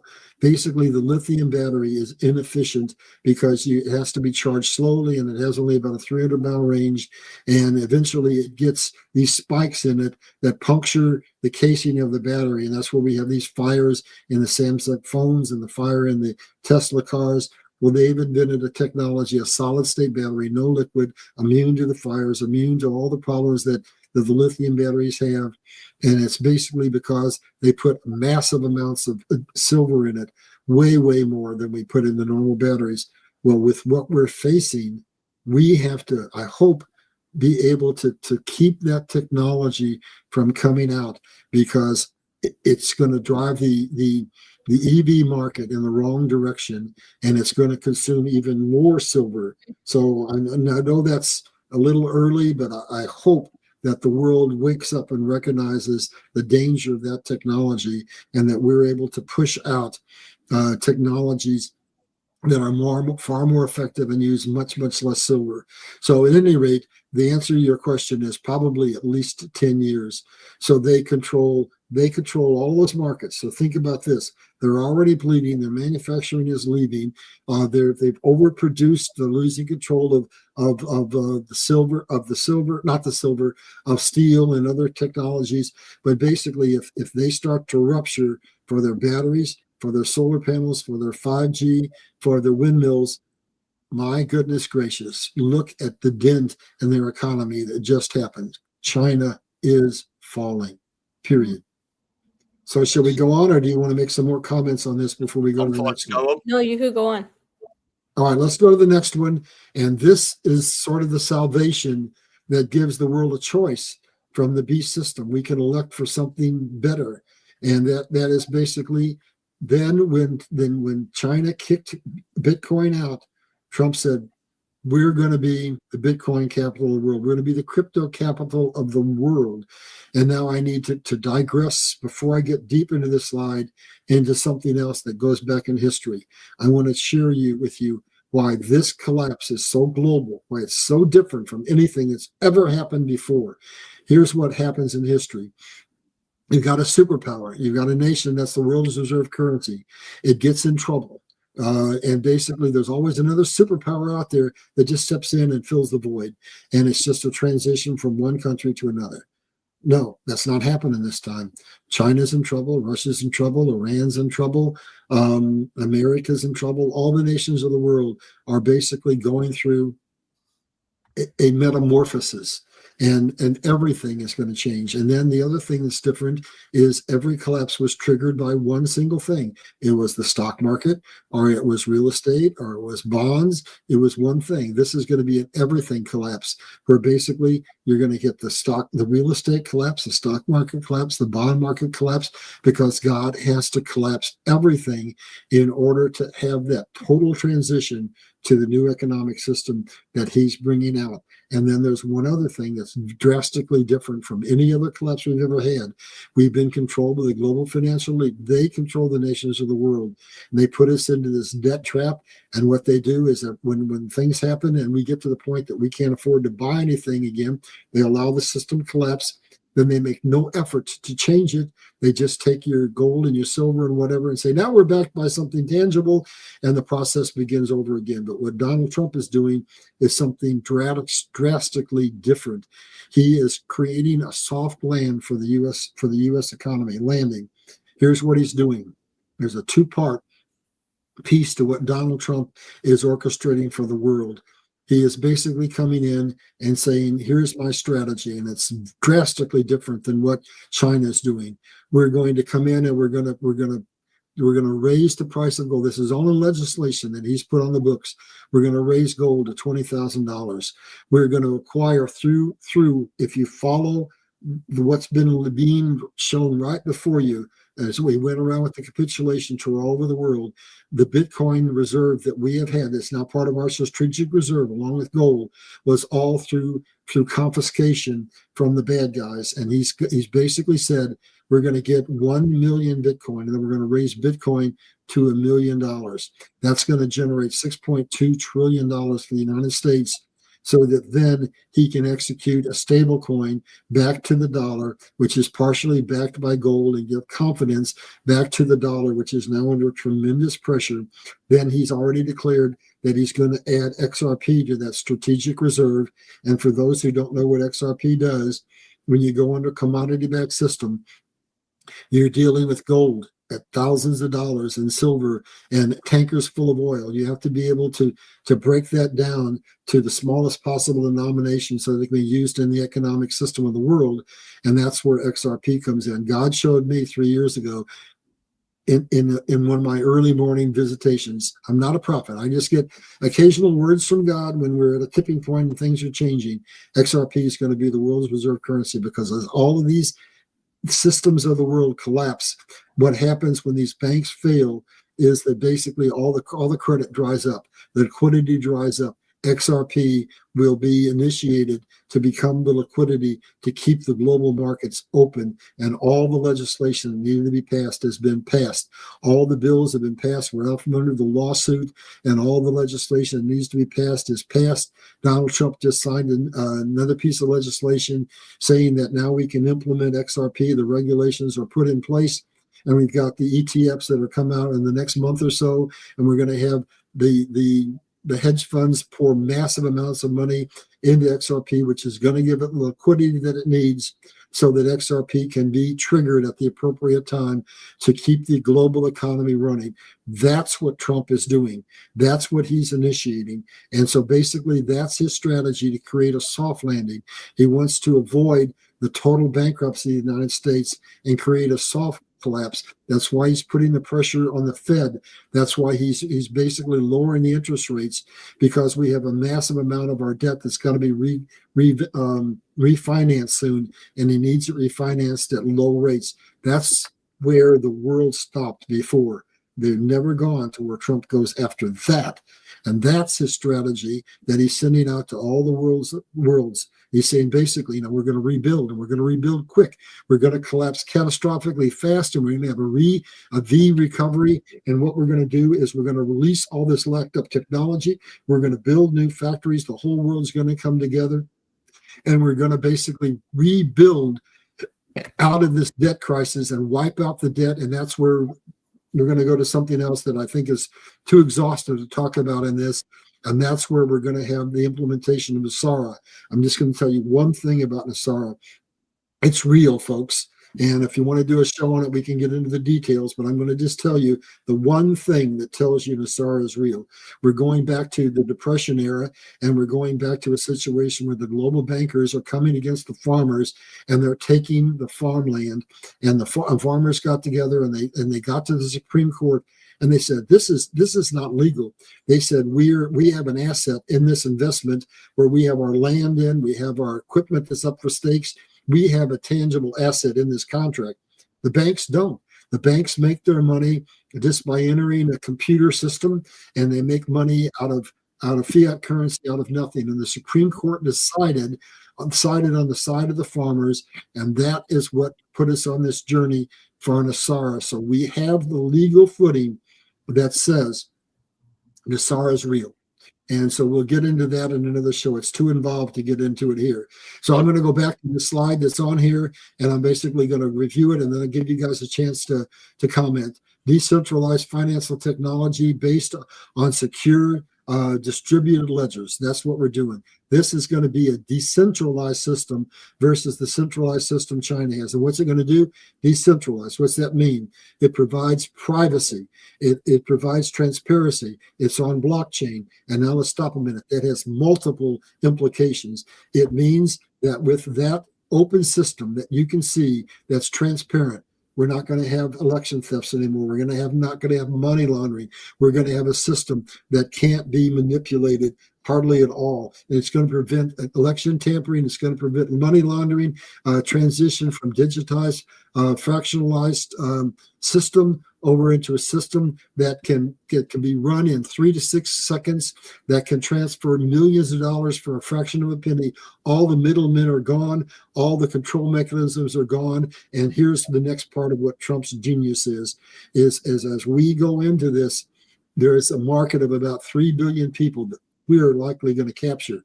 If we go back to that previous slide and we can convince the world that to get in bed with China is a dire mistake that's going to take them into the beast system, and if we have at least partially backed our currency by gold so that now we look like we're in good footing, then he says we're going to be the crypto capital of the world. And here's what I want you to think about. I want you to think about an Africa that's merging, a South America that's getting its freedom back, a China that's going through transition. What do all those nations have in common? They basically have poverty, and they basically have an unbanked community, which if America is viewed as the nation that's going to lead innovation, as the nation that's going to give transparency to the world, then the world will choose to use XRP, which is coming from American technology, to transmit banking transactions without the bankers. And so now America is going to largely take over the unbanked community of the world, which is probably 2 or 3 billion people that will have an opportunity to get on our economic system. That's the genius of what Donald Trump is doing. Comments? Yeah. That's amazing. Right. Firstly, I would love to do a whole show on Nasara, but the first time I learned about Nasara was about 14, 15 years ago, I think. And I think it was when I watched, and what I'd heard about it, but I watched a documentary called Changes on the Horizon, Dawning of a New Age by James Rink, I think. And it's all about the farmers' claims and all that stuff that you were talking about. And that is an amazing watch. But I just want to ask you 2 quick questions. If silver is potentially coming to 15 to 1 of gold, and it may even surpass that anyway, and Trump raises gold to 20,000, you think silver's going to go to 1 to 15 of that? So that would put silver at $1,333 an ounce. I don't know for sure where it's going. What I was giving you are indicators to look for. So here's what I'm basically saying. The ratio, the upside for silver, because silver is so depressed, is greater than the upside for gold. So gold's 20, but basically it's going from 4,500 or so, maybe up to 20. And that's going to happen in a very unusual way when Trump declares that gold is now $20,000. It's like what happened in 29 when they took our silver, and it was what was it, $23, I think, and then they revalued it at $35, which is a 69% increase. That's something analogous to what's going to happen. So when that happens, if you're holding a lot of gold and all of a sudden it's $20,000, that means there's no upside. So you got to look for a way to get out of gold at some point in time. I'm not saying it's a bad investment, but I'm saying it's basically not as as easy to get in and out of as silver is going to be, because silver is going to be somewhat liquid because of the pressures that are going to be coming against it for supply and demand and for utility for the industrial world. So we want to track what's happening with silver. You don't want to get out too early. So all I'm going to do is, I'm not a financial advisor, but I think this is just common sense. When you go into an investment market, you want to be careful. You want to cost average in. So you buy a little bit here and there in the next place, and you spread your risk out. When you get out of silver, you want to do the same thing. You want to look for markers that are telling you, well, silver's gone up quite a bit. And so now maybe, I don't know, I won't pick the points for people, but let's say it's got to $150. And you say, all right, now I don't know how much higher it's going to go, so I'm going to get out a little bit. Well, the thing that the most of the astute investors do is when they make that first pull out of the market, they say, well, what have I got in? I got $10,000 in. Well, let's sell enough to get my 10,000 back. So now I'm whole. I've made myself whole. And now I can look for the next market threshold where I want to pull some more money out. And then what do they usually do? They don't know where the bottom is or where the top is. So they hold some of that to ride it all the way to wherever it's going to go. And so we've got a slide here that's going to give you some indicators for what those things are to look for. But what we're going to be looking at, here's what you're going to look that's going to give you the answer. We're going to see silver go up and up and up rapidly, and then we're going to see it start to slow down. And what that's going to mean is what's driving the silver cost at that point is industrial demand. And there is a limit to how much an individual manufacturer can pay for silver and still be in the market. So right now, the industry is looking at this. If I have to pay $300 for silver, my choice is this. If I don't have silver, I have to close my assembly line down, and I'm effectively out of business. So they're going to keep buying silver till they reach that point of pain where their product becomes too expensive.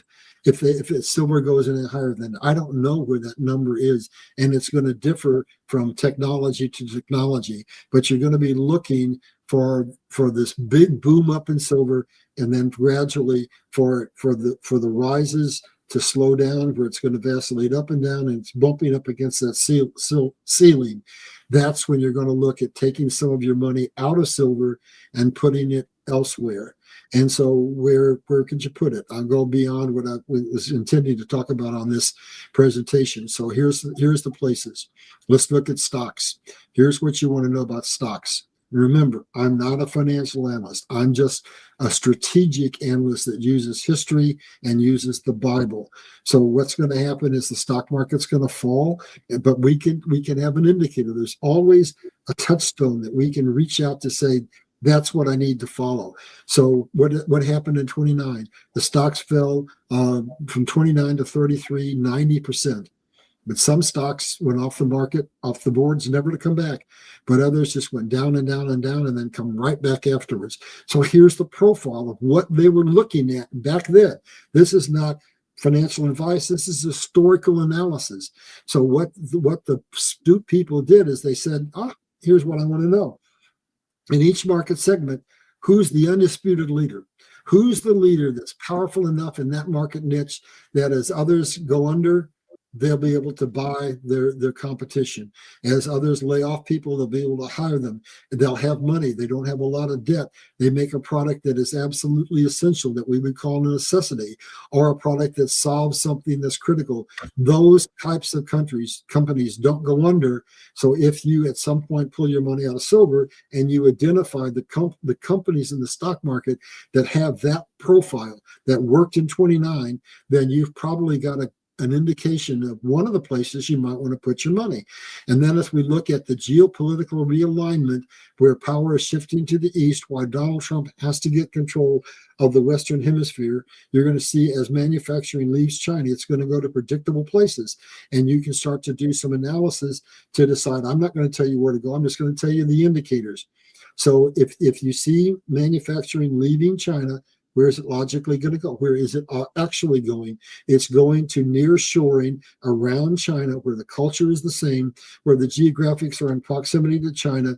So we can see South Korea, we can see Taiwan, we have Vietnam, we can see all those Asian nations in proximity. their GDP is growing, they're getting more manufacturing, and basically that's going to be a growth segment that you might want to investigate.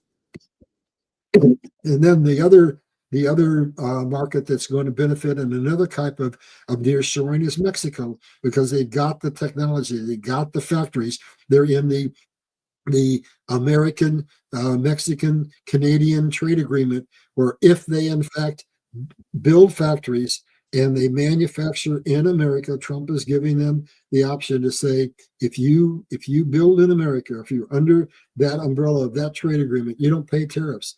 And so a lot of corporations are going to come to Mexico. Now, Mexico's government's going to suffer a real flip here as we get out of the cartels, but that's going to mean that Mexico, long term, you're going to look at those two places in the world. There's a third place, and that might be nations like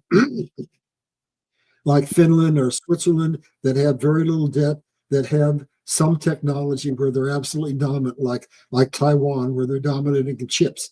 Those might represent another opportunity for investment. So you're going to have to do your own homework. All I'm doing is giving you the focal point to look at that determines what's happening in a grand scale.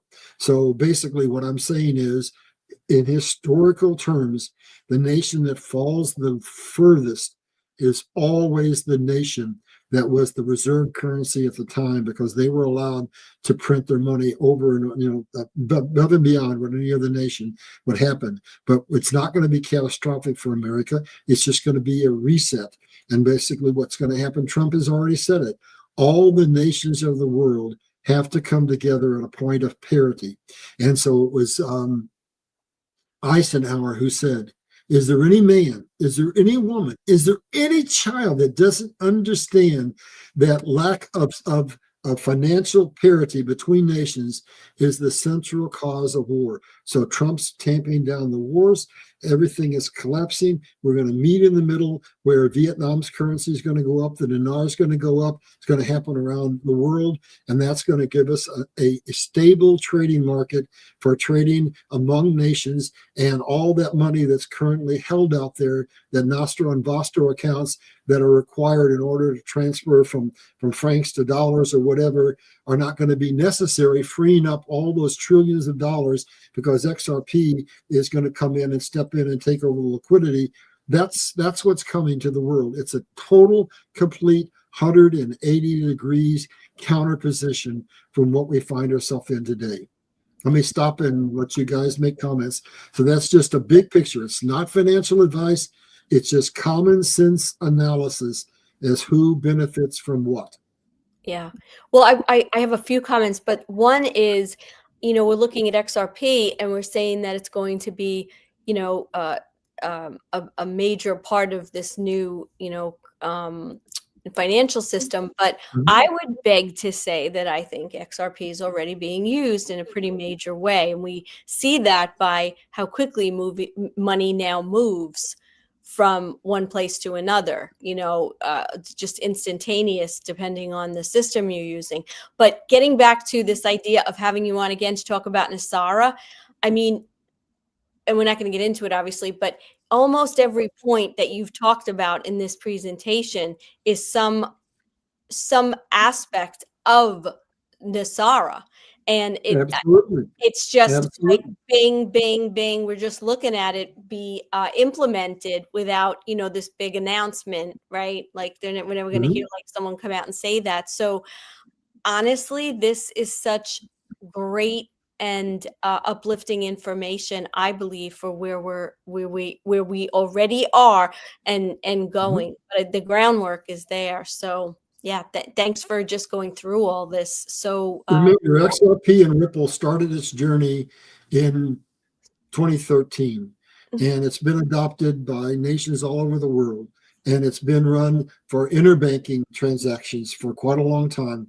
And Japan has been using it. It's been stress tested. It's ready to go. It's ready to be implemented. All it has to do, here's the key, they have to get enough liquidity. So we have to see situations happen where the ETFs bring enough money in to XRP marketplace that it reaches at least $100. That's the minimum floor that the experts, not me, the experts say gives XRP enough liquidity to start being used to transfer internationally at any volume. And then from there, it's just a matter of implement, price goes up, implement, price goes up. It's like a staircase. It goes up and it never comes back down. I have no idea where the price of XRP is going to go, but I know it's not going to vacillate. We have to have stability in international trades, and XRP does that. It gets us out from under the currency trap that we're in and basically creates liquidity, creates a system that we can break down anything to the lowest financial system we want it to. We can fractionalize anything. We can transfer the wealth instantaneously at a very low cost. And so this is just going and systematically think about the old Pac-Man game. It's going to eat up the SWIFT system and basically assimilate it. But I don't know how long that's going to take, but that's the trajectory that we're on. SWIFT is going to be eaten alive by XRP. Mm-hmm. So just put a figure out the air, Larry. How much do you think XRP could go up to? Not financial advice. I don't want to touch that. I will simply say this, okay? And I swear to God, this is the absolute truth. I'm not a prophet, but God put me on this journey. I accepted it when I had that near-death experience. That's why he had me travel all around the world. My whole life, 57 years, has been to reach the point that I can answer this question that you just asked. So let me deep down a little bit deeper into my history so you can understand. Basically, he had me work for Monsanto Chemical Company. Why? I needed to know about GMOs. He had me work building skyscrapers going through college. Why? So that I would know what happened on 9/11 and why those towers didn't come down because of any airplanes. He had me work for Atomic Energy of Canada, who was under socialized medicine. So I would know that that is nothing but a trap. And I would also understand about energy because I'm working for an energy superpower. And I would understand that if you can control energy, the cost of energy, you control the cost of everything and control all the necessities of life. Then he had me work for CGR Mev in Paris, France, so I could see the formation of the European Union, which was to be one of the first trading block of what the global financial league wanted to be, the B system. And then kind of the crown jewel of all of those experiences is when he had me go to China and be there before Tiananmen Square. I was in Tiananmen Square just a few days before it collapsed. When all that riot happened, I was on the Great Wall, and I was in China for quite a long time. I had a patent that I was considering having tool and die making done for. And so from that point forward, every place I went, there were soldiers with Tommy guns. So I had always had the direction of God to put me in all these places so that I wasn't just looking at history. I was looking at the Bible. I was listening and learning from practical experience through circumstances that God put me into. So now with your question, here's what he told me. I had an experience in 2008 that was pretty involved, but I lost most of my wealth. I used to be fairly wealthy. And so what happened is God said to me, I'll restore it. I'll restore it all. And two things have happened in the last 6 months. He came to me. We have a time. If you pray, this is something for everybody. If you will start to pray to God on a regular basis and set a time and say, God, here, Father, I'm coming to you. You'll set a time, and I guarantee you, not every time you ask, but when it's important, God will come to you and will talk to you. I'm not special. So he came to me about 3-4 years ago and said, you ask that I restore and you don't have seed in the ground. I'm going to tell you, XRP is going to be the world's reserve currency. Go find out about it. Well, he actually did it in 2 events. He said, go find out what crypto was. I'm an old man. I didn't even know what crypto was. The next thing he came back in and said, XRP, go find. And basically said that was going to be the world's reserve currency. So if XRP is going to be the world's reserve currency, it is going to be one of the most valuable things in the entire world. If all of the governments of the world are collapsing, and XRP is going to be the world's reserve currency. Now, it won't look like that necessarily because you're going to have different currencies out there, and basically every nation is going to have a sovereign currency. But what's going to drive international trade is XRP. That's as far as I'll go. I don't want to put a number on it, but let's just say God showed me that the money that I put in was going to be the best investment I would ever make in my entire life. That's as far as I want to go. I don't like dates, and I don't like price points that are, that I have to add. I'm just going to say what God told me. I hope that answers it enough for you. But you're going to be happy if what God showed me is right, and if everything that is happening here. I'll give you another pointer on it. So we talked about basically oil, and we came along with a technology that could have replaced it for making plastics, right? And all of a sudden, it was kept from the marketplace. Hemp was basically, blocked out by legislation. If somebody were to come along tomorrow and say, "We did it, we got a absolutely revolutionary new technology. We are faster than XRP. We are cheaper than XRP. We are better in every single solitary regard than XRP," the world would say, "So what?" They'd say, "We're invested in XRP. We have the entire infrastructure. The banks are set up. The governments are set up. Everything is set up. All the tentacles are out. The octopus has reached out and it has grabbed XRP, and that technology would never, ever be adopted. XRP is the chosen one, and it's already integrated into the world's economic system. Nobody is going to replace it. At least that's my analysis. So back to you guys. Well, that's wonderful. And I'm not a financial advisor. I cannot give financial advice, but I was listening to Scott Stone explain it the other day, talking to Michael Jaco, I think, and he predicted a price of between $10,000 and $35,000. So if it is going to go anywhere like that, and just especially what Larry said, if you've got £10 spare, it might be worth getting you 50, mightn't it? Because, we all saw what happened with Bitcoin and, some other things. So, yeah, potentially it's worth getting on board, certainly. Here's another comment for you.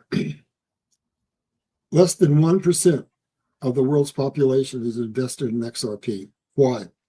First of all, it's not talked about in the mainstream. Just barely being, Trump's talked about it a little bit lately, but there's a reason. Why did God come to me and tell me about XRP? Because I've been on a journey with him for 57 years. So what's going to be the significance of XRP, and why are most of the people in the world not going to have any of it? Because God is setting up a stewardship system, and he's giving the people that he knows will steward the wealth of the world and basically bring out new technologies. And that's where we come with basically the trust. That's where we come with the Nasara. And so everybody's going to benefit from what happens with the Nasara, from what happens with the transition of all these governments. But God is going to put massive amounts of wealth in the hands of a small number of people so that they can use that money for the benefit of mankind. And that's where the transfer of wealth is really going to bring the world into a metamorphosis that is unbelievable. We're going to get together and combine and share resources and share technology, and we're going to change the world. We're going to regreen it and turn it into a paradise. Yeah, brilliant. So that's, in my opinion, what God is doing. And anybody who's in XRP is going to benefit greatly. I can't tell you how much, but I can only say that from what I have seen and what I believe, you're not going to lose money on XRP. And just because it's down is not negative. Look how they've sold silver down for decades. They always hold the thing that they know is going to be emerged as the leading technology down, silver down, XRP down, until they were ready to come in with massive amounts of money so that the wealthy of the world could benefit from the transitions that they knew were coming. So that's as far as I'll go on that topic. We're almost done. Shall we go on, or do you guys have other things? One more comment about XRP. You say holding it down.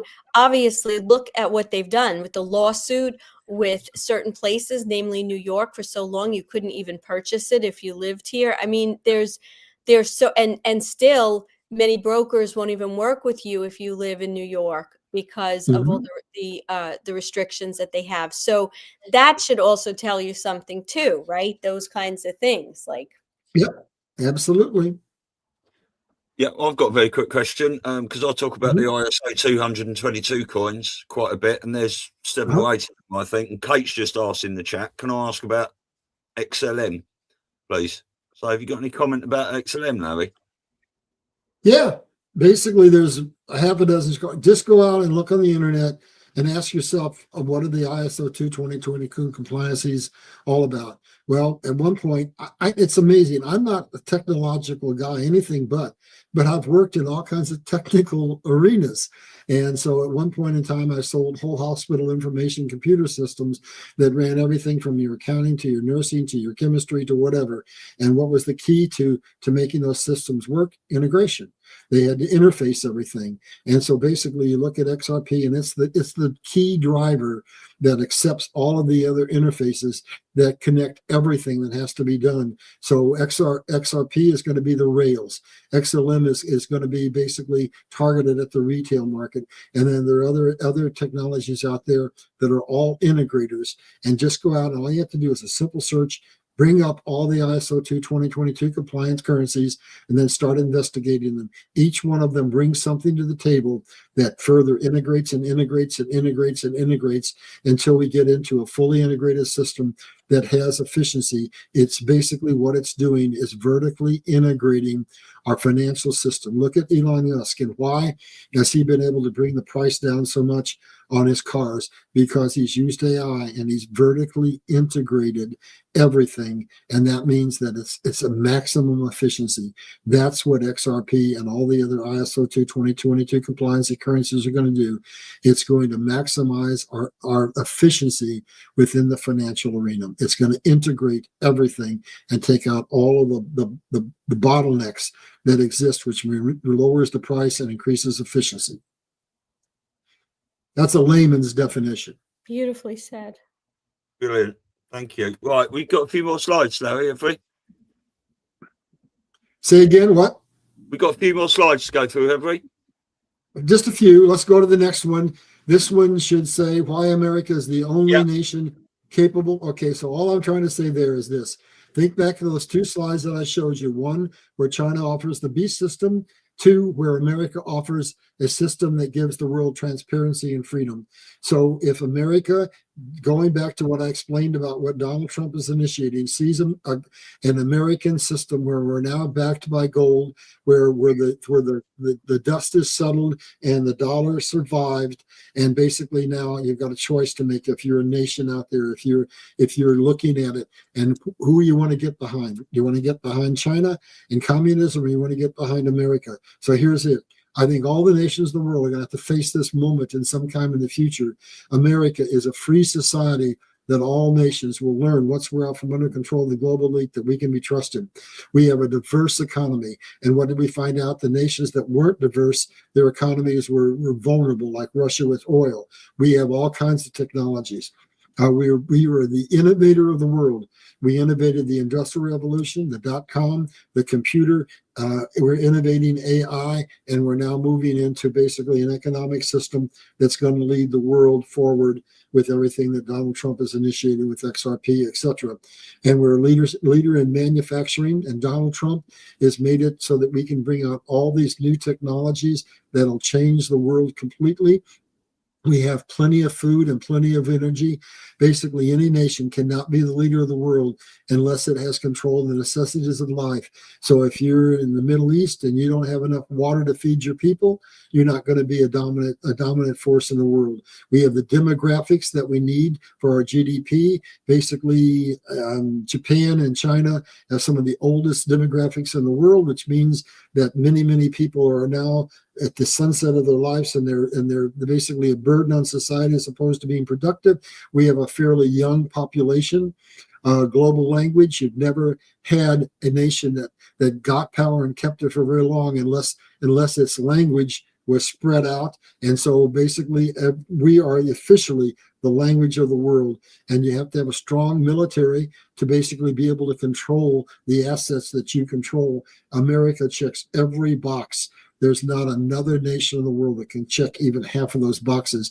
America is God-ordained nation. We were used initially to basically spread Christianity to the world. And as we started off with the comment from Kim Clement, we will be used again. We are God's chosen nation. God has his hand on America. And so with that, Now we need to go quickly. I'm going to have to do another show here soon. So we got about 4 or 5 slides. We're going to go through them quick. Precious And then metals. if we need to go back and talk more about it, we will. So we're now off to the precious metals, and I'll just summarize because we've talked about it. Gold's going to go up and cap out the greatest opportunity based upon, if you look at the market for upside, is in silver. So basically, silver is going to be more volatile. It's going to be more liquid. It's going to give you more of an opportunity to go in and out of it. And as we begin to build those factories, once we see that, probably a year to 2 year out, then we're going to see some amazing moves made in copper. Let's go to the next slide. And I just want to let people understand that right now we still don't have complete control. And as you go to it, this is a picture with Roosevelt. We need to understand that the beast system that controls the world today has amazing tentacles. They know everything you got. They know every transaction that you've ever made. If you bought gold or silver from a dealer, they know it. If you wired currency, they know it. If you got a safety deposit box, they know it. If you've imported gold or silver into the country, they know it. And if you're even having conversations on the internet and searching sites, they know it. So we just need to keep an eye on what the governments are doing and basically tie that into what's happening within the world. That's just a little eye-opener for you. Let's go to the next slide. We've kind of beat this one to death. I don't need to say much about it. Maybe you might want to take a screenshot of it. The silver squeeze is on, and basically what we're going to have happen is you've got to decide your exit strategy. You've got to decide when it's time for you to start pulling money out and investing it in other assets. And we talked about basically what that's going to happen. You pull out and maybe you go into stocks, maybe you go into real estate, maybe you go into investments here in the United States, maybe you go into investments in other parts of the world, in those places that I said we're going to benefit by what's happening. But you need to do this. This is the only thing I'm going to say. Have a plan. Know what you want to invest in. If you're going to buy some stocks, do your homework. Know exactly what stocks you want to get into. If you're going to get into mining contracts, you better have an expert to guide you. That's a very complicated field. So all I'm going to say is, he who walks into something blind gets blindsided. Do your homework. Have your plan. Have your buy points. Have your sell points. Know the things you want to invest your money in. Do your homework. I'm not an expert. I'm just giving you the signpost that tells you what you need to do. Let's go to the next slide. And basically, there's a little bit of information here that maybe can help you. We already know that what the governments are saying is that numismatic coins are not going to be confiscated. So if you've got some coins that you think might be numismatic, get them certified. And if you've got a whole lot of bullion, you might want to put some of it in a vault in another country, so that if the United States decide to confiscate, you've got it offshored someplace else, and you're just spreading your risk. And gold is not likely to be confiscated because it is not critical to the green scam that's going on right now. So, but on the other hand, it could be. So we need to be this understanding. We don't really know what's going to happen. Hedge your bets, diversify as much as you can, and keep your eyes on the global markets, which is ever shifting. Let's go on to the next slide. I got to get us through this, because I got to jump on another show. This one is the reset of the dong and the dinar. I've been following this for years, and basically, here's what's happening. If you look at the economies of those two nations, they're stable. We bombed the heck out of them and their economies fell, but now they've rebuilt the turmoil. They've rebuilt their infrastructure. Vietnam in particular is growing by leaps and bounds because of trade coming to them from China. And basically, if you look at the history of the dinar, it was more valuable than our currency. It's one of the richest nations in the world. Before we bombed them, it took $3 to buy 1 dinar. And so there are numbers out there that they're throwing around that say 4 to 1, that say up to 7 to 1. But basically, those currencies are going to revalue. What's been holding them back is not anything within their governments. If you take a screenshot of that and read everything on there, you're going to see they're stable. They deserve to be on the Forex, to be traded internationally. But the one thing that has to stabilize is we have to make sure that the geopolitical situation is such that there's not going to be any major conflicts that happen in Iran. We have to get Iran tamped down so that Iraq is not in a potential war zone. And basically, once everything is settled so that that there's peace and prosperity, then these two currencies are going to revalue. And this is a snapshot of the last time I bought currencies. If we go to the next slide, I bought my currencies locally at a bank. There's only a few that sell them, but if you do your dialing, you might find one and you're going to get the best price from a bank. If you can't get it at a bank, you can get it in a currency exchange, but you'll pay a premium. And it's the last time I checked, it's right there on the screen. Exchange of America had dong and had dinar. And so again, when you're buying offline like that, you're going to pay more. But the last time that I bought was months ago, and it was $763 for $1 million of dong. And on the dinar, it was $60 buying it at a bank for $1 million. And so they're talking about the I think it's reversed, Larry. If the $60 was for the dong and the 760. Yeah, isn't that what I said? Yeah, you said the opposite. It's okay. Oh, okay. Yes. So let's clarify. It's $60 for the dong, and it was 700 and whatever for the dinar. And so basically, again, I can't tell you, but all I can say is I always look at the landscape and I see, are there landmines, or does it look like everything has been smoothed out and basically there's stability? And so what I think is there's stability. And now let's look at this from a broader picture. We're 60,000 miles up in the air, 60,000 feet up, and we're looking down. And basically, when these countries are so depressed, it gives them an advantage in the marketplace because their products are cheaper to buy. But there's also advantages of being part of the international market. And then, guess what? There's something else that I came up with on my own that I think is an important indicator. We're the nation that conquered both of those nations and drove them into ruin. And especially in the instance of Iraq, basically we had troops on the ground and we took pallets and pallets of money. So there's going to be a benefit to nations, because I'm sure we're not the only nation that did it. But as this transfer happens, the United States is holding who knows how much in dinar and in dong. And so there's an incentive for everybody to allow this revaluation to occur. And then what did Trump say? All the nations of the world have to be in economic parity. What did Eisenhower say? The central cause of war is lack of parity between nations. So we have to have a stable marketplace. And to do that, all the economies of the world have to be brought up to relative parity, which is, again, taking us to Asara and what the Asara is supposed to achieve. Let's go on to the next slide, and I'm going to make a strong disclaimer here. From a practical point of view, there is not one reason in the world where I would buy any Shiba. But I happen to hold a lot of it because I believe in the prophets. It's not an ISO 2 2022 compliant currency. But what the prophets are saying is there is an exodus from currencies, that basically money is going to flow to a lot of different places. And God says, I'm not going to leave any of my people behind. So there's the prophetic market. This is just coming from the prophets. Say that as there's a flight from the dollar and other currencies, that those who don't have much money are likely to go into Shiba, plus the whales will go in. And what they're going to do is they're going to pump that up. They're going to create FOMO, at least this is what they're saying. It's going to go up, up, up, up, up, up, up, and it's going to come down just as fast. So for those people who look at that, understand it's basically a pyramid scheme that's going to go up and collapse. And if you don't pay attention, you're going to get caught. But if you choose, without any factual evidence, to invest in Shiba, then you need to make a mechanism to get out of it. So in the instance of myself and my son, we did research and we found that upon hold in the other exchanges, you're not going to be able to get out fast enough, because that's going to go up maybe in the middle of the night. It's going to collapse.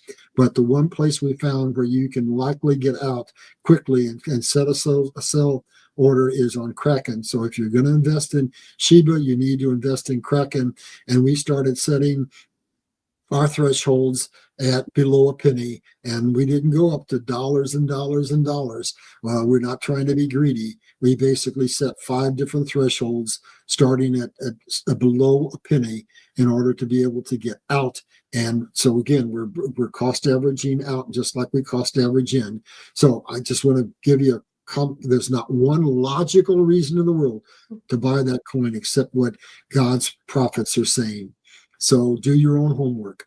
We're almost done. If we'll go to the next slide, I just want to do this, wraps it all up and brings it all together into one great big picture. And this is America's comeback is what you Yep. see in here. The requirements for peace and prosperity. Remember, that's what creates stability in the world. Sovereign currency. So all the nations of the world are going to move into sovereign currency, sovereign borders. So all the nations are going to get sovereignty. We're going to get out from under the global financial elite. Venezuela is the key to understanding that multiple nations around the world have had their elections stolen, which means they're illegitimate governments, which means that we're going to have massive numbers of politicians taken, and we're going to have to call new elections around the world, but that's going to happen. Resource independence is coming as all these changes happen, and we get into the new technology. We're going to have manufacturing prowess, remove regulatory obstructions, and basically that's going to allow XRP and other things to happen, and it's going to allow, in this instance, Donald Trump has said, if you bring $1 billion to the table to build a factory, I'll remove all the regulatory obstructions, and you can start building that factory immediately. Energy independence, as we get out from under dependency on oil and we go to multiple different technologies, and equitable trade agreements that are being negotiated all around the world.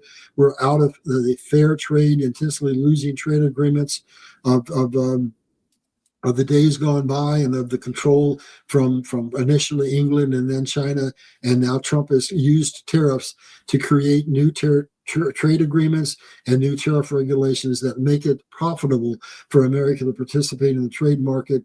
Global financial parity around the entire world, and the First and Second Amendment are going to be restored, and basically shared values and goals where God brings all the nations of the world together and says that the number 1 and 2 thing in the Bible are going to be happening, and that is that we are going to walk into a religious revival where we understand that the most important thing in the world is not money.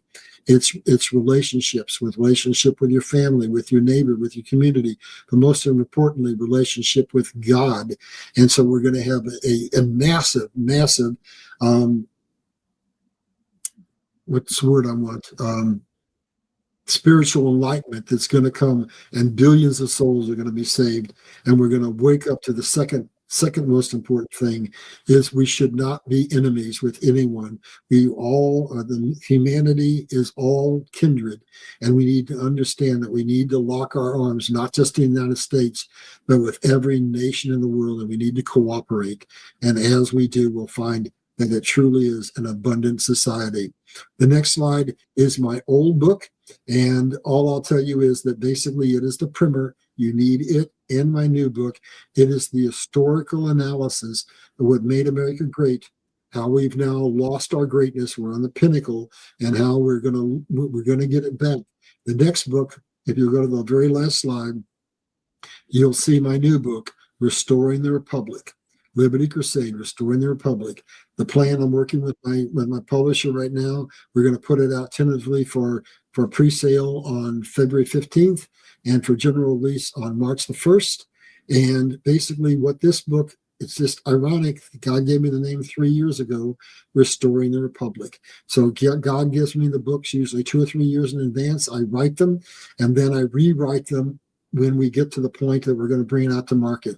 So 3 years ago, God told me we'll be at the point here of restoring the republic. The collapse will be in play. I have a third book that I'm going to release in the middle of the year, and that also has been written for a couple of years and will be rewritten between now and the middle of the year, and it is called Liberty Crusade, Restoring the Power in the Bible. So basically, God has had me on a journey. He promised me that the way I will use you is when things are in collapse, I will bring you out of the cleft of the rock, and I will let you use all the information that I put in you to take all the things that are complex that people can't understand because they don't see that big picture, and give the world a 60,000-foot view that will open the world's eyes, and the truth will set us all free.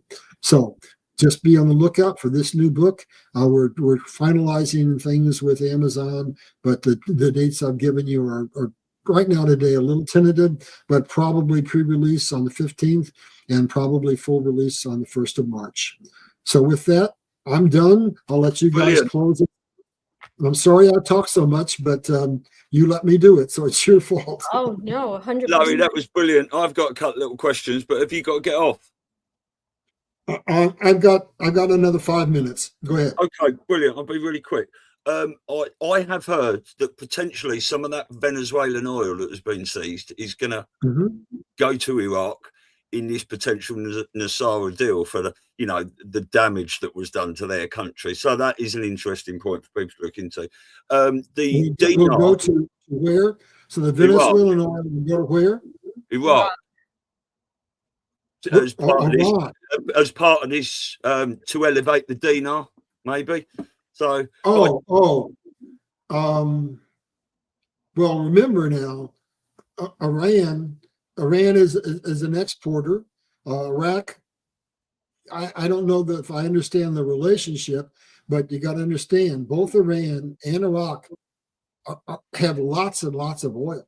Yeah. I don't think they're going to need the oil from Venezuela. I don't believe so. I think this is just my opinion. I believe the oil from Venezuela is going to be used within the Western Hemisphere. And another thing to close out on is you've got Mexico, which is a major producer of silver, and you've got Peru, and you've got Venezuela. So the oil and the silver that we need are right within the Western Hemisphere. But I don't believe. I mean, this is just opinion. I'm not coming from any other sources. Those are two oil-rich nations. I don't see where they would need the oil from Venezuela. But what America is doing is using the oil to basically create political shift. So he's putting the pressure on Russia and on China with oil. China imports 70% of their oil. Trump's done a deal with Europe and with India not to buy Russian oil. What's that going to do? When you're dependent on oil as your primary economic stability, that's going to put pressure to end that Russia-Ukraine war. And so basically silver is being used as a strategic weapon. Basically manufacturing is being used as a strategic weapon. The factor on the dollar with BRICS is a strategic weapon. Oil is a strategic weapon. We're not in a kinetic war. We're in a more sophisticated war that actually is more powerful than any kinetic war you could ever have, short of blowing the planet into smithereens. So I don't mean to disagree with you, but I just don't see that they're going to need that oil. No, I don't think they need it. I just thought it might be a bit of a sweetheart deal as part of the destruction that was done to that country, after 9/11 and things. But just quickly on that, I did hear a while ago that if you do invest in dinar, you need to get the right note, the Saddam notes. Is that correct? Or I think that's right. I know that when you go to I bought mine so many years ago. I bought it 20 years ago. I don't know what I bought. I bought it and put it in the safe. So I haven't had a need to stay on top of it. So that was 20 years ago that I did that. I know also when you go, if you were queuing up to where the Venezuelan Bolivar is going to revalue and the Zim is going to revalue. So I haven't done a lot of research on those yet, but I'm looking for the indicators that say they're going to stabilize. And at some point, those will also be currencies that will be resetting. But I'm not prepared to make any comments on them right now because it's premature. Brilliant. Okay, and just one last thing. I've got mates come up to me 3 years ago, 2 years ago, a year ago, 6 months ago. Oh, I'm thinking about getting into cryptocurrency. What can I do? And I always tell them the same thing. I might tell them a little bit different about a different currency as things are moving around. But what's your advice to anyone that wants to get into crypto? Because the first thing I would say to anyone is get yourself a decent wallet first, and then you can go from there. Get yourself an offline Trezor or Ledger or anything like that, and then you're set. Basically, think of the exchange as being a bank. Think of the world being in volatility. Think of the possibility that there's going to be collapses in the entire financial market. So go buy your XRP or any other ISO 2022 compliancy crypto that you want to buy, pull it off of the exchange, and basically have it in the wallet where it's safe. Now, if you want to leave a little bit out there so that you have some liquidity, then you can go in and buy something if you see an opportunity, that's fine. But don't leave it out on the ledger. Don't leave the majority of it out there, because we're going to go through a lot of volatility. Remember, everything, going back to God, everything that can shake will be shaken. We're going to be seeing geological changes. I mean, you should look around. Florida is having sinkholes that are opening up like you can't believe. The same things happening in China. The ring of fire is exploding. It's beginning to open. God is shaking everything geopolitically. He's shaking everything in every possible arena that you can imagine. Just be prepared and just basically spread your risk out over everything that you can spread it out over. That's about all I can say. Lisa, anything? No, just really quick. The person just asked what wallets. Basically, you're talking about a Ledger. Stu, I know you could speak to that really fast. Well, a Ledger or a Trezor are probably two Those of the are best brands, ones. if you will, that you would be looking for. And I can put some links in the comments after this, or put them in the description of the video. Yeah. Larry, thank you so much. I'm so glad. I know we did this last minute, and we just bless you for coming on at such short notice. I know you're very busy, but your knowledge and your research is really so valuable. So you will be on again very soon. You're more than welcome. Everybody, this is going to be tough. It's going to be changing, but just understand it's got to happen. We're going to come out the other side of this, and we're going to be so happy that we went through this. You can't believe we're going to actually get our freedom. So God bless you all, and we'll see you next time. God bless you, Larry. I don't think anyone's more prepared for this than our audience and us three in here. So thank you so much, sir. Where we go one, we go all. And we'll arrange an Asara chat sometime in the future. Yeah, I'll be in touch. All right, you guys take care. I gotta run. Cheers. Bye-bye. Bye-bye. Bye.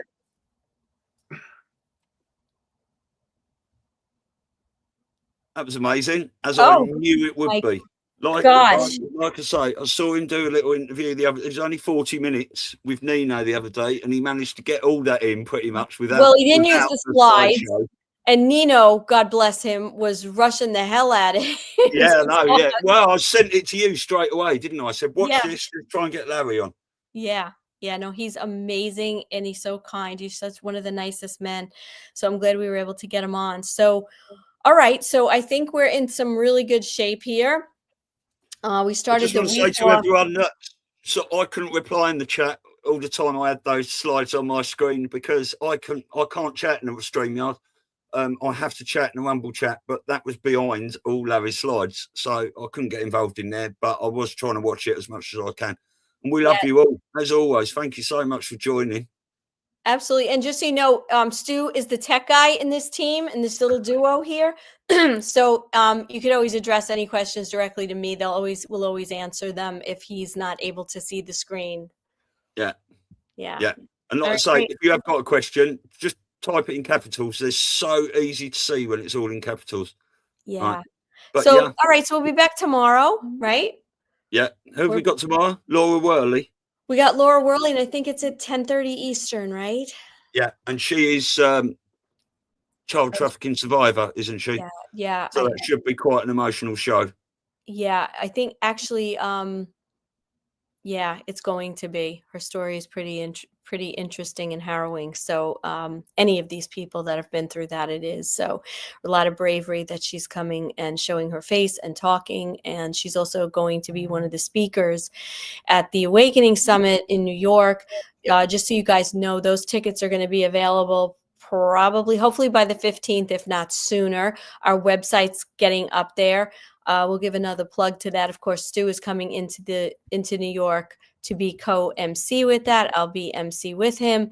And we've got some great people coming in. We've got Kerry Cassidy, and we have Derek Johnson and Bruce Poppy and Mark Abrahams, and of course, Laura Worley, who I just mentioned, Joe Rosati, Scott Stone, and a few other people we're just waiting to get confirmations on. Yeah, there's quite a list, isn't there? Yeah. And yeah, if I missed anything in the chat, and if anyone wants any of that stuff, just send me an email there, studium333@gmail.com. And if you want to know about the Trezors and Ledger Wallet, because you should buy them from there are some third-party sellers and stuff, but you wouldn't really want to buy anything for any one of those, just in case anyone has got it, corrupted it, and can sort of hack it. Absolutely. You know? So, all right. Well, everybody have a wonderful day, night, wherever you are in the world, and we'll see you back here tomorrow. Yeah. Love, not fear. Where we go, when we go all. Cheers, guys.